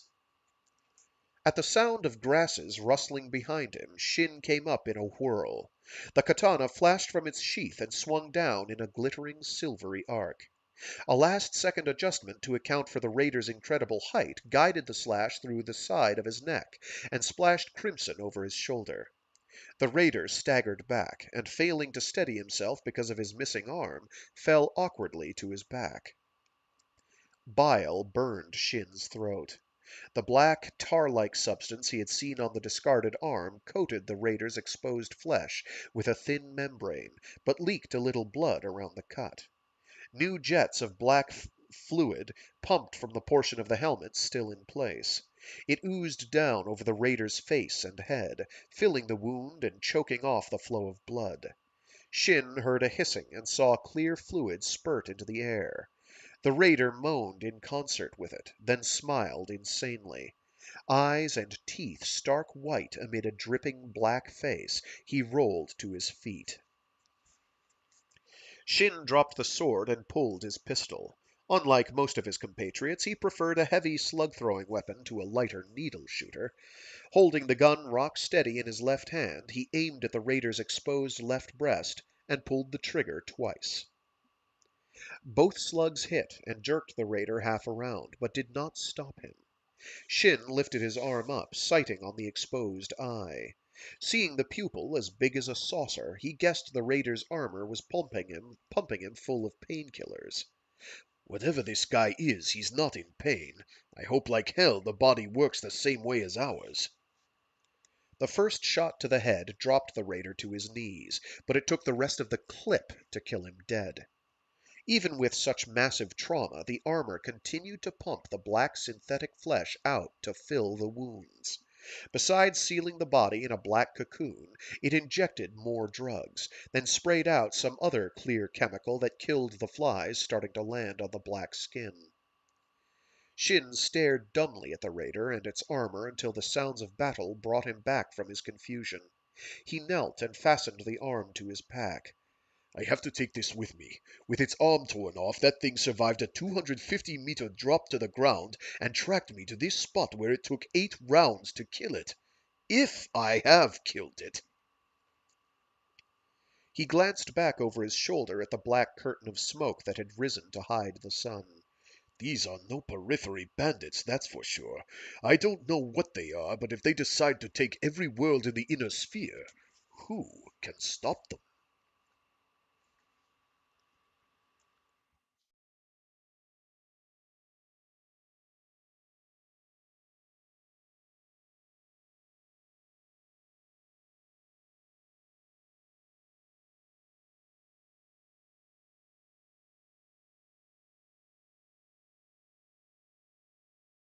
Credit where it's due, I'd watch that horror movie.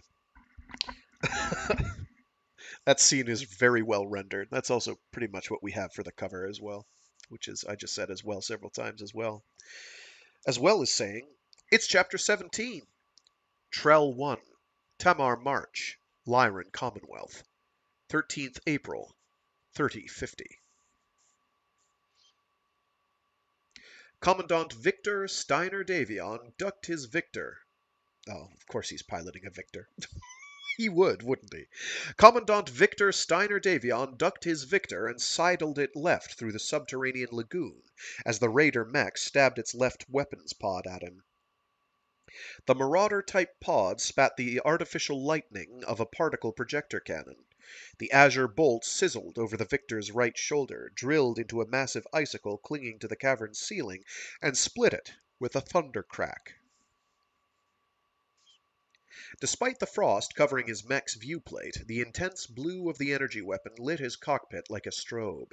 Concentrating on the computer-created landscape of mag-scan data, Victor dropped his autocannon's gold crosshairs onto the enemy mech's outline and punched the trigger button with his thumb. There was a loud scream like that of some mechanical banshee, and then Victor saw his volley hit its target. The storm of depleted uranium shells again burrowed into the raider's left shoulder, pulverizing what little armor remained over the joint, then stripping the myomer muscles from the ferrotitanium bones. The bones themselves bent, twisted, and then finally snapped under the savage assault. The arm flew away, pulling taut the ammo chain to the autocannon, then popping it apart and continuing on its cartwheeling flight. Victor grinned as his computer assessed the damage to his enemy. When he'd first encountered the unusual mech, the computer had tried to tag it as a warhammer, then as a marauder, then as a victor. Realizing he'd never seen its like before, Victor commanded the computer to record all data on the machine under the name Thor, which he chose because the mech had a heavy autocannon in one arm and a PPC in the other. Thunder and lightning, just the stuff the god Thor used to toss about. The Thor swung its PPC arm in Victor's direction, but never managed a shot. Sending 2 flights of SRMs from the leg-mounted launchers of his Crusader, Galen Cox pummeled the Thor's arm. SRM explosions blasted shards of armor deeper into the dim cave, and more important, knocked the gunnery pod wide of its target. Once again, the Raider's PPC shot missed the Victor. It vaporized another icicle, but the cavern's bitter cold converted the mist into snow, which fell into the steaming lagoon. Thanks, Galen. I owe you. Victor tracked the off-balance Thor as it tried to withdraw. Cutting to the left, it slammed into a huge stalagmite and bounced back while the megalith slowly tottered, and then fell. As the Thor drifted involuntarily into Victor's sights, he triggered his autocannon. The weapon's whine filled the cockpit, and heat levels in the cramped quarters increased, drenching Victor in another layer of sweat. The autocannon slugs ripped a scar down the Thor's left thigh, then lanced sparks from its knee. Shrapnel peppered the water, and some of the shells, having blown entirely through the joint, skipped off the water and ricocheted deeper into the Thunder Rift complex of caverns. The Thor's knee buckled, then twisted and locked again. Metal fused with metal, keeping the mech upright, but reducing the knee to a solid, immobile joint. Commandant, we have trouble. Galen kept his voice calm, but Victor heard the urgency in his voice. I'm on 2 more of these Thors and 2 of what I'm calling Loki, because of its utterly mad configuration in the antechamber. It looks as if these Jade Falcons work in configurations of 5, not lances of 4 like we do. I would suggest his lance mates are on the way. Roger, Galen. Victor glanced at his sector scan. These new mechs mean Galen and I are cut off from our rendezvous with the battalion in this direction. We'll have to backtrack through the smuggler's stroll to the dragon's lair. We could have had him, you know. Let's back off. Yes, sir. Galen started his Crusader moving back, and the Thor mirrored the retreat. When Galen reported his Crusader in position to cover the Victor, Davion worked his way through the hot spring-fed... Oh, God. My brain. And the page transition.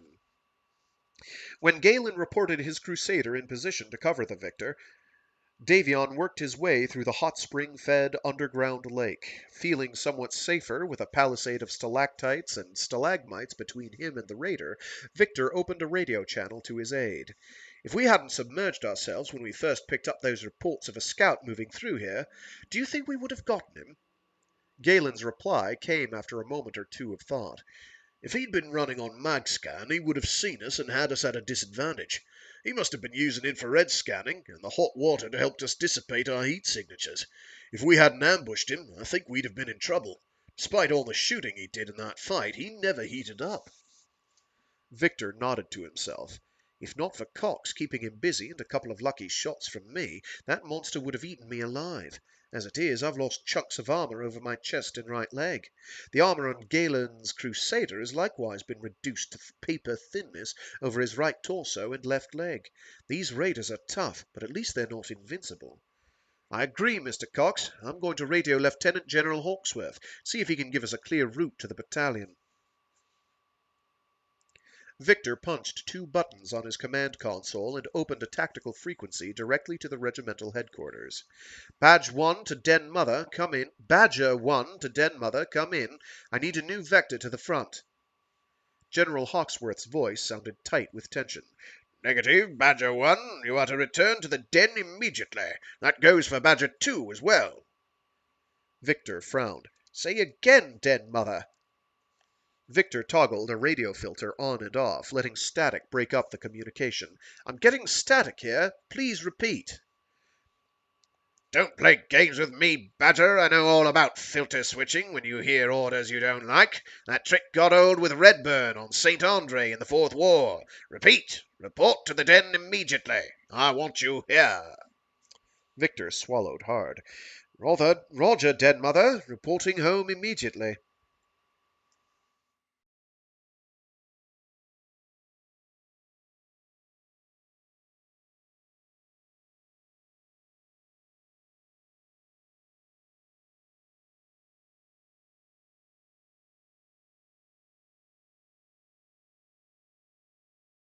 Victor left his battle mech standing next to a Leopard-class dropship. He clambered quickly down the rope ladder from the cockpit and tossed his neurohelmet to a startled tech as he sprinted to the low, squat building that served as the regiment's brain center during times of battle.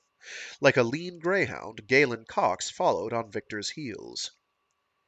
The cavernous room resounded with echoed fragments of desperate radio reports and requests for reinforcement.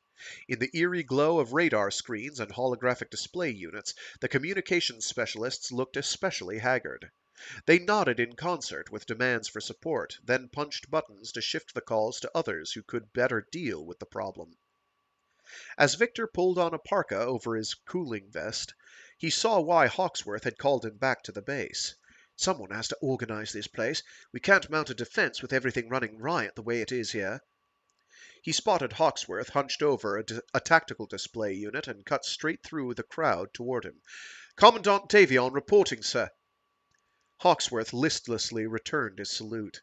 The normally jovial man had been drained of all good humor. Strands of white hair fanned down over his brow, and sweat dripped from his nose. No beating around the bush, Commandant. You saw that leopard out there? Yes, sir. I left my Victor beside it. Good. Get on it. The lieutenant general looked up past Victor. You too, Cox. Both of you. Get the hell out of here. No! Victor's shout cut through the din filling the room. I will not go. My battalion is out there getting cut to ribbons. I won't abandon them. The general straightened up, fire returning to his eyes. You will do as I order, Commandant. You and Hauptmann Cox will get aboard the Hedgerer now and let it take you to the jump ship Strongbow. You're leaving. Victor clenched his fists, but refrained from slamming them into the tactical display table. No, you can't send me away. If you do, we'll lose this fight. We'll lose it anyway. Hawksworth thrust a trembling finger at the tactical display. We're falling back on all fronts. The circle is tightening around us like a noose. These Jade Falcons hit at incredible ranges and pick our defenses apart. I've got more casualties in the first 3 hours of fighting than I've had in the 4 years I've been on Trelwan. And they're only fighting us with 3 dozen mechs and some crazy infantry unit in body armor. Victor felt his heart begin to pound as Hawksworth spouted his litany of disaster. Think, Lieutenant General. Do you want to be remembered by history as the man who lost Trell 1, or do you want to praise for defeating these invincible raiders? Muscles bunched at Hawksworth's jaw. I'll be known as the man who lost Trell 1. There's nothing I can do about that now. He met Victor's cold grey stare without flinching. But I will not be known as the man who got Hans Davion's heir killed. No! Victor stabbed a finger into the older man's chest. Don't do that to me, General! Don't use my father against me! Don't be a fool! Victor looked down at the holographic map. Galen and I met and blasted one of the raiders here in Thunder Rift. The terrain and obstructions bring everything down to a close range, and our people can fight that way. Pull units back into the cavern complex and use the Black Mountain foothills. We have to adopt guerrilla tactics to defeat these people, and we can do it. Damn it, man! Fight them, and let me fight them too! I'm sorry, Victor. If we had more time, your plan might work. Hell, it might yet work, but I can't bet your life on it. The older man looked up. You'll get your chance, and when you do, I pray you have more courage than I do. Goodbye, Highness. To Cox, Hawksworth added, Get him out of here. Before he could say anything, Victor felt himself spun about. Galen Cox's fist flying toward his chin formed the last vision of Trell 1 that Victor Steiner Davion ever saw.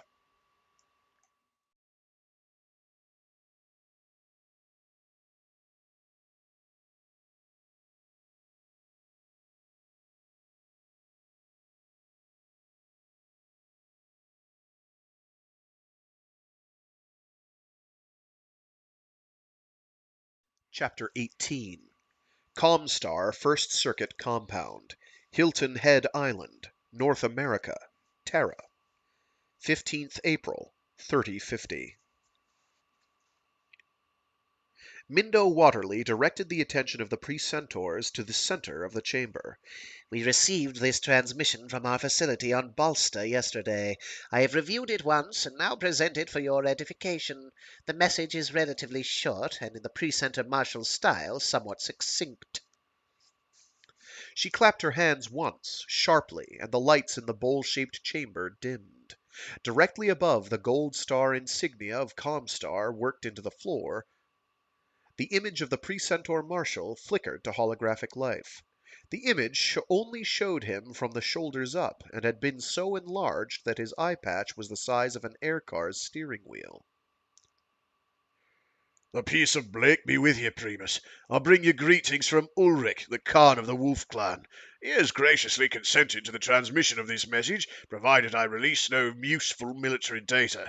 He does not suspect us of duplicity, but prefers not to give the appearance of breaching his own security. Vogt adjusted the patch over his right eye. In the 3 months I've been here, I've been given freedom to monitor virtually all operations that are military in nature, while being kept out of harm's way on Ulrich's flagship. The Wolf Clan fields a superior military force in both tactics and equipment, which has made short work of opposition. They have been inordinately fair in accepting surrenders, and the only plunder they take from conquered worlds is in the form of slaves, though they call them bondsmen. Besides becoming an involuntary workforce, these captives also play the role of hostages against the good behavior of the people of their former homeworlds. The precenter marshal dipped his head in a bow, then lifted his head and gazed out of the hologram at the Primus. My attempts to discern their intent have been met with polite evasion, though some interest has been expressed in our assistance. I have heard strange references to a massive migration following the invading forces, but Ulrich denies it. Still, there is a curious lack of common folk aboard the ships I visited. This is definitely an army on the move, and on the move quickly. Though they attempt to hide it, there is an apparent rivalry between the different groups in the invasion force. Representatives of the other clans are present on Wolf ships, and the Khan of Khans, or the Il Khan, resides on Ulrich's flagship, even though the Il Khan is of the Smoke Jaguar clan. Despite the distance between his clan and the Wolf clan, Leo Il Khan is in daily contact with his people, and apparently directs their efforts in the Draconis Combine. Vogt rubbed at his good eye, then allowed himself to smile. The clanspeople are an interesting lot. Many are good-natured, though all are cold and competent when in battle. Trading verbal barbs and other forms of surrogate combat are popular here, and bondsmen see their share of abuse, but the damage done is rarely serious. And even when we consider And even what we consider a serious injury is of little consequence to these people. I have heard of a broken spine being repaired. One medtech even commented that he could have restored my eye if he had been present at the time I lost it. The Precentor Marshal glanced out of the frame, then nodded. I will be permitted to contact you from our next site. The wolves have agreed to leave our stations operating in exchange for a promise that we kill all military intelligence being sent out by partisans. I have given such orders to the facility manager here, and he has further passed the orders to the other worlds the wolves have taken. Ulrich understands, of course, that you have the final authority on that. If you choose to overrule my action, Ulrich will order that the Comstar facilities be isolated, but he will respect our peaceful sovereignty. The image vanished, plunging the room into darkness for a second or two before the lights came up. Mindo surveyed the faces of the First Circuit members and was pleased at the shocked expressions. They knew I had sent the Precentor Marshal as my personal ambassador to the invaders, but they did not expect me to authorize him to offer them intelligence to further their conquests. She smiled benignly. Comments? Ulfan Everson, the burly precentor from Tharkad, lifted his hand slightly. By touching his face during that transmission, folk let us know he was being monitored. In light of that, I am surprised that Ulrich allowed him to speak so frankly about the taking of slaves and the political divisions between the clans. Diminutive and fragile behind her crystalline podium, the precentor from the Capellan capital of Siam shook her head in disagreement. Could it not be, Precentor Tharkad, that Ulrich wished us to know that he is a power to be reckoned with, even if he is not the Ilkhan? That Ulrich has this Leo in his power suggests a compromise somewhere in the past. Why else would the Khan of Khans consent to command his clan from a flagship far away from the battle? Mindo smiled as Sharalar Mori, the woman who had succeeded her as precentor of Diron, accepted Precentor Sian's challenge. I would suggest, Jen Li, that the answer to your question is of greater concern to us than any political infighting in the invader camp.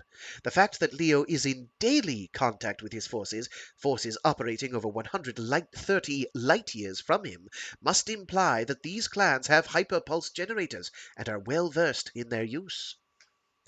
Mindo lowered her eyelids, which gave her face a cat-like air.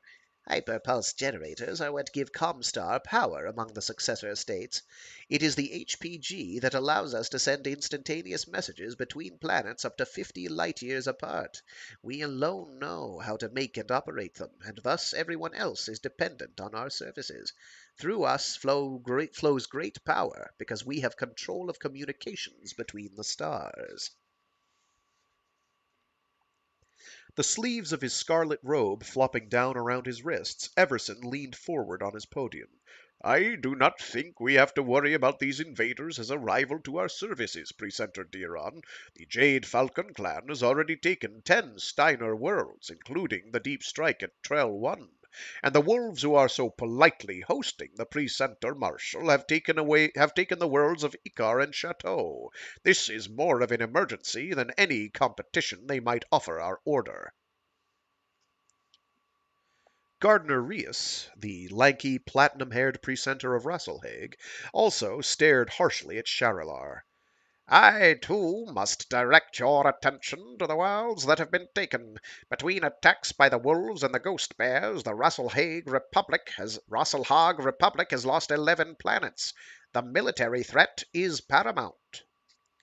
Mindo raised a hand, letting the sleeve of her gold silk robe slide down to her elbow. Cease this squabbling so that we can review the facts of this invasion and assess its true danger. She nodded at Everson. We begin with you, Precentor Tharkad. What have these so-called clans taken, and how have they done so? Everson's blue eyes darkened. In a crescent from Barcelona up and around the rim of the Lyran Commonwealth, the Jade Falcons have taken Barcelona, Bone Norman, Anywhere, Here, Benzinger, and Toland. Their thrust forward, which took place only 2 days ago, added Steelton, Persistence, Winfield, and Trell 1 to that list. The conquest of the last 4 worlds is not complete, but it appears inevitable. The wolves, as I mentioned earlier, have taken Icar and Chateau. The Primus turned her cool gaze on Everson. Presenter Tarkad, Trell 1 was the world where Davion's firstborn was stationed. What news of him?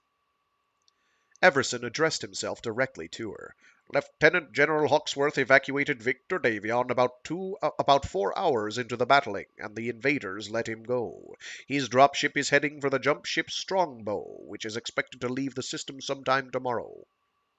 The Primus looked at him, measuring the man.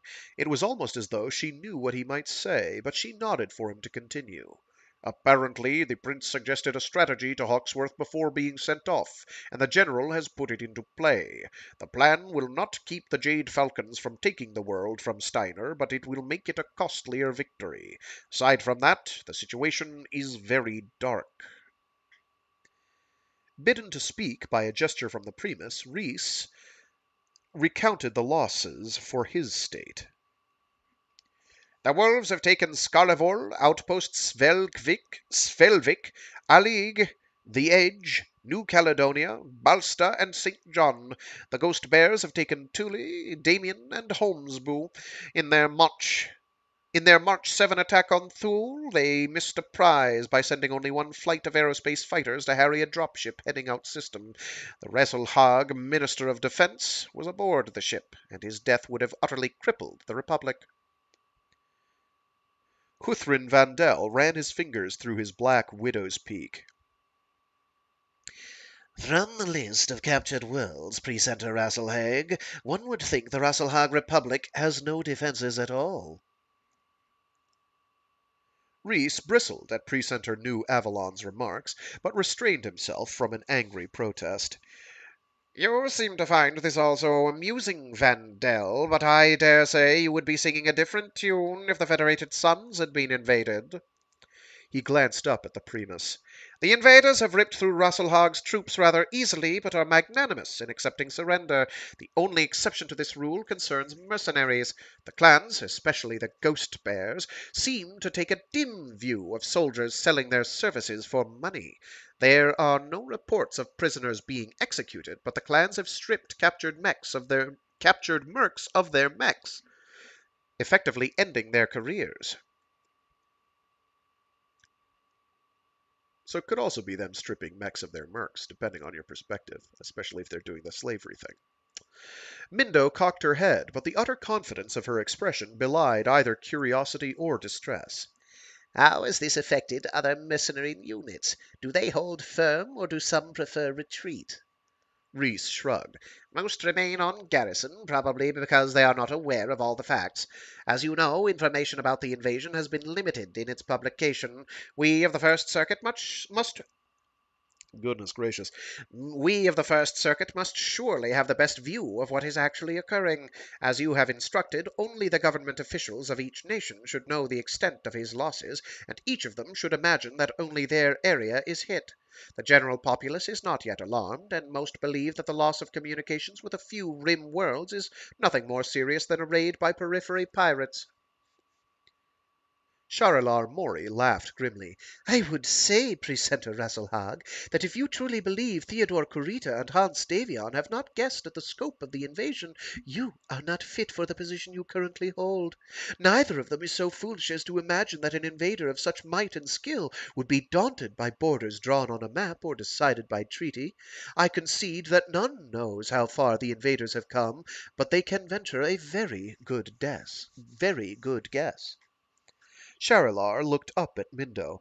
The Draconis Combine has lost 7 worlds to the Smoke Jaguar clan. Because habitable worlds are more widely spaced in the region of the Combine bordering Rasselhag, the Smoke Jaguars did not have so broad a front to assault, or they would probably have taken even more planets. Richmond, Idlewind, Tarnby, Bjared, and Schwartz fell easily. Rockland, a garrison planet on the Alshane border, made more of a fight of it, but the battle did not last long. On Turtle Bay, the 14th Legion of Vega got ripped up, but did manage to inflict damage on the enemy. In addition, elements of the Yakuza have created a guerrilla resistance there that is giving the smoke jaguars trouble. Though line units have left the first 4 worlds, the conquering troops are still on Turtle Bay 2 weeks after their initial victory. Mindo folded her arms, slipping her hands into the voluminous sleeves of her golden robe. What of Hohiro Kurita? Has there been no word? Sharalar shook her head. My people have not located him or his body. It is possible he is among the throng of captains the jaguars have taken, but we cannot get anyone in to see them. No matter our claims of neutrality, the local garrison commander claims his orders come from the Ilkhan, and he has not been given leave to grant the prisoners any visitors. Return, uh, Returning Theodore Kurita's son to him could win us many concessions from them, or even the coordinator himself, the Primus said. Is it possible for our ROM team to break Hohiro out of prison? Sharalar frowned. The adept in charge of the ROM cell says it is not. He points out that the prison housing the captured Mechwarriors is the toughest maximum security facility in the Turtle Bay system. In 50 years, only one person ever escaped from it. He was shot in the stomach during the attempt and has not been heard from since he plunged into the Sawagashi River just outside the prison. Aside from that, Primus, to attempt such a rescue would easily poison our relationship with the clans. If it turns out they cannot be stopped, the gratitude of Theodore and Takashi Kurita would be worthless. Mindo smiled approvingly. Well spoken, Precentor Diron. We must remain always a step ahead of events. In the meantime, what is your estimate for how long this Yakuza resistance will last? The slender precentor from the Draconis Combine shrugged. I have no way to judge this. My informants cannot or will not travel among the Yakuza. We have been unable to gauge their strength, but unless the Yakuza have a storehouse of weapons and munitions hidden away, their resistance cannot last. They will cause trouble, but they will never drive the invaders from Turtle Bay. All the precentors turned to Mindo now that the reports seemed to be complete, but she was looking at Ulthan Everson, her old adversary. She smiled, as at some secret amusement. Yes, Precentor Tharkad? Fingers intertwined, Everson rested his hands on the podium.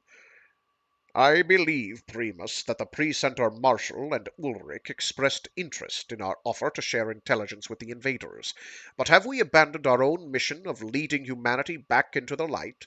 How does aiding a formidable, possibly non-human invader in his conquests help us to achieve our own mission? These clan creatures wear civilization like an ill-fitting mask. Our message of spiritual prosperity can mean nothing to them.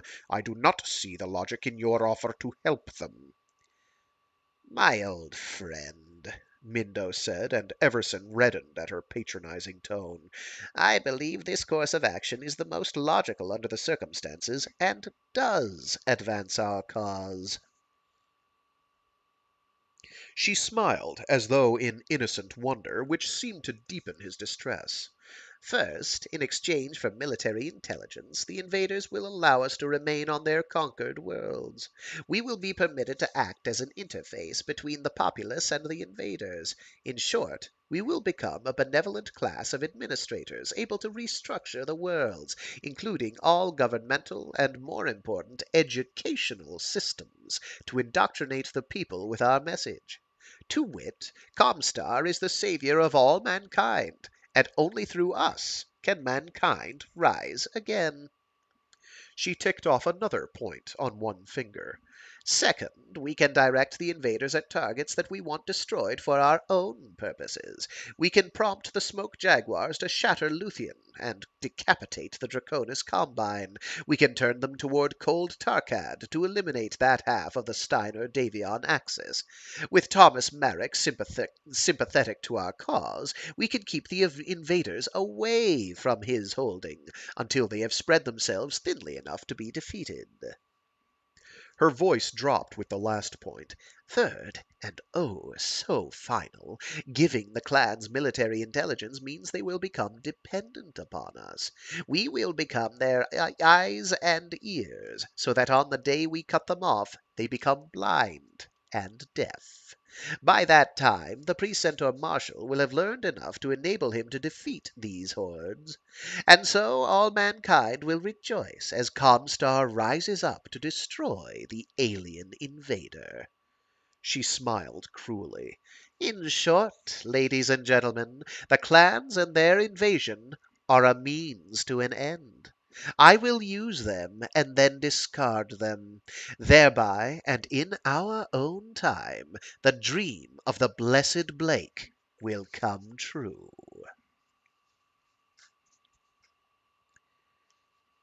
And that is where we will leave it for this week, on that melodramatic, schemy note. Oh, Comstar, never change.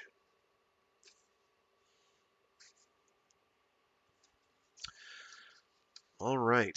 Sorry, today was rough. I apologize. I wouldn't want to listen to that, but some of you are gluttons for punishments, I guess.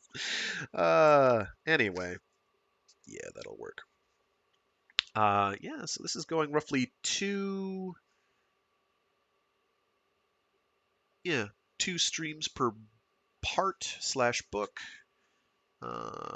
Roughly. I think the last one is a bit longer, right? So that might wind up being 3.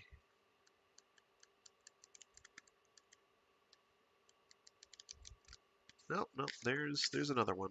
Unless it's just a long epilogue. Yeah, it's a long epilogue. Anyway, that's where we'll leave it for today. Um, anything salient or intelligent? Well, nope, nothing salient. Not much intelligent is going to come out of me for the next couple days. I'm tapped. We'll see how Wednesday goes. Wednesday, incidentally, will be the last installment of Down Below, stationed by CJ Cherry. We've gotten the climaxes really ramped up, and we will see that and the ending. Friday, we will keep reading Death's End. I haven't decided what I'm going to do next week for the Wednesday after this one. We'll figure it out, and we'll go from there. Anyway, if there's anyone out there in LA at the moment, exhibit caution. Stay safe, stay sane, and be decent to each other, or at least as decent as what's going on there will permit you to be. um, do be careful. Some of my previous fun tips with regards to protesting are probably still pretty applicable. I would be cautious. I mean, film everything, but like have burner phones. Be careful because they will track that stuff. And if things get as nasty as I fear that they will, like this feels like I do not like the general tenor of what's going on there. Not in terms of, oh, there's protesters hucking rocks at things, and presumably there may or may not be looting and or destruction occurring, property destruction occurring, which is unfortunate. But maybe outside agitators, as it was with the events in the wake of George Floyd, for instance. I won't say that is the case here. I don't know.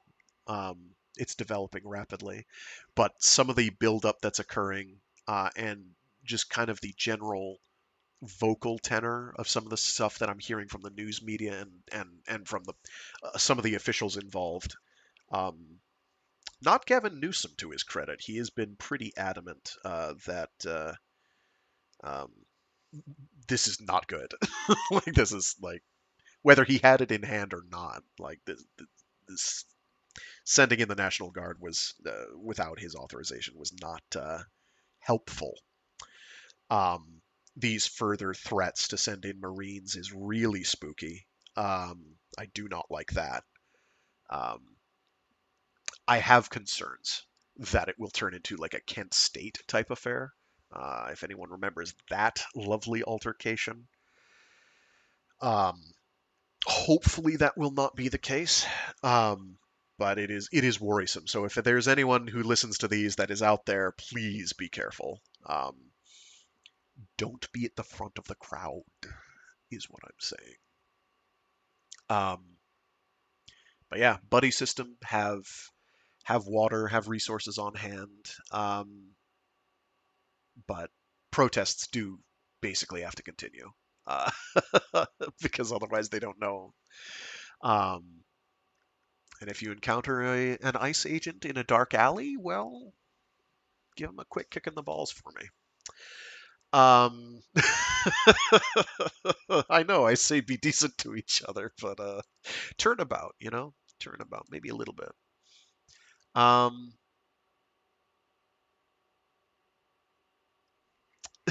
I know that sounds hostile, but I'm not a big fan of how that organization is being run, has ever been run. Certainly, I'm in favor of them being dismantled as an organization. That's no, there's no. I can't think of a serious downside that could occur to them being dismantled. When you could have any of the theoretically less malevolent slash malignant things they're doing be done by any other policing force. Um, Suffice it to say, I think we need to change how we go about certain things as a country, and that's one of them. I try not to get terribly political. I don't feel that expressing dismay at an individual, an executive, say, um, sick, unilaterally sicking the National Guard on protesters without input from the state governor.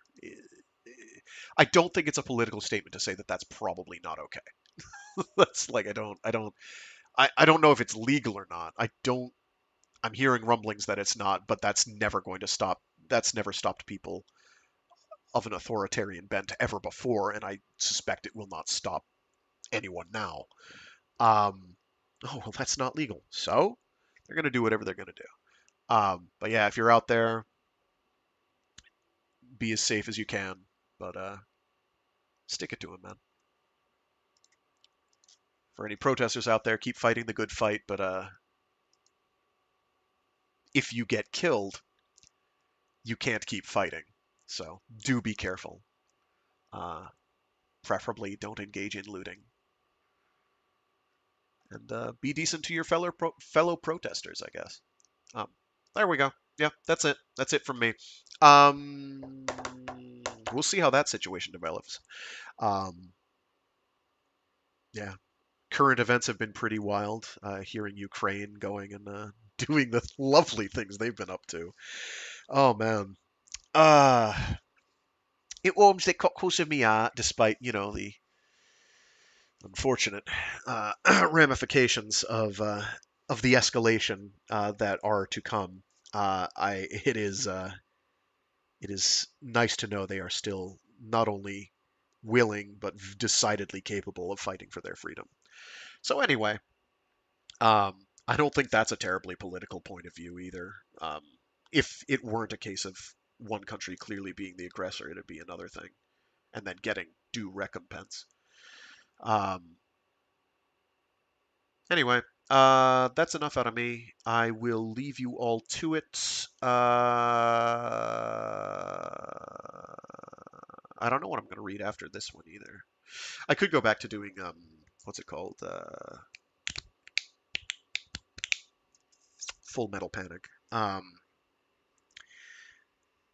Sometime in the next couple months, I am going to get around to reading the Zeta Gundam novelizations that have been translated by, what was it, Gunbuster Scans, I think they were. I think it was them. Gunbuster Novels, yes. I believe he's the one who did that. Yeah, he's the one who did the Zeta Gundam translations that got finished late last year. I want to say he's got another one going. Oh, he's done Garzy's Wing? Oh, I gotta read that.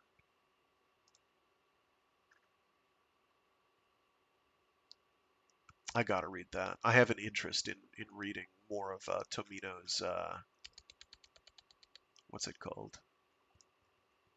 Um, the Byston Well stuff. Anyway, I will see you all later. Oh, I had something else lurking, something I was supposed to tell people, but I can't think of what it was because I don't think it's schedule related, so it can't be that important. Um, the beginning of August, I might not be around for a week or two, but other than that, it'll be everything normal. Um, I try to make it clear when I'm going to have a scheduling issue and I'm not going to be around. I don't always succeed. Um, anyway, I'll see you. It'll be a good time, eventually. People aren't taking it all sitting down, and that's important. Anyway, next time we will wrap up CJ Cherry. Down below station. I should not be talking when my brain is like this. I'll see you all later. Goodbye.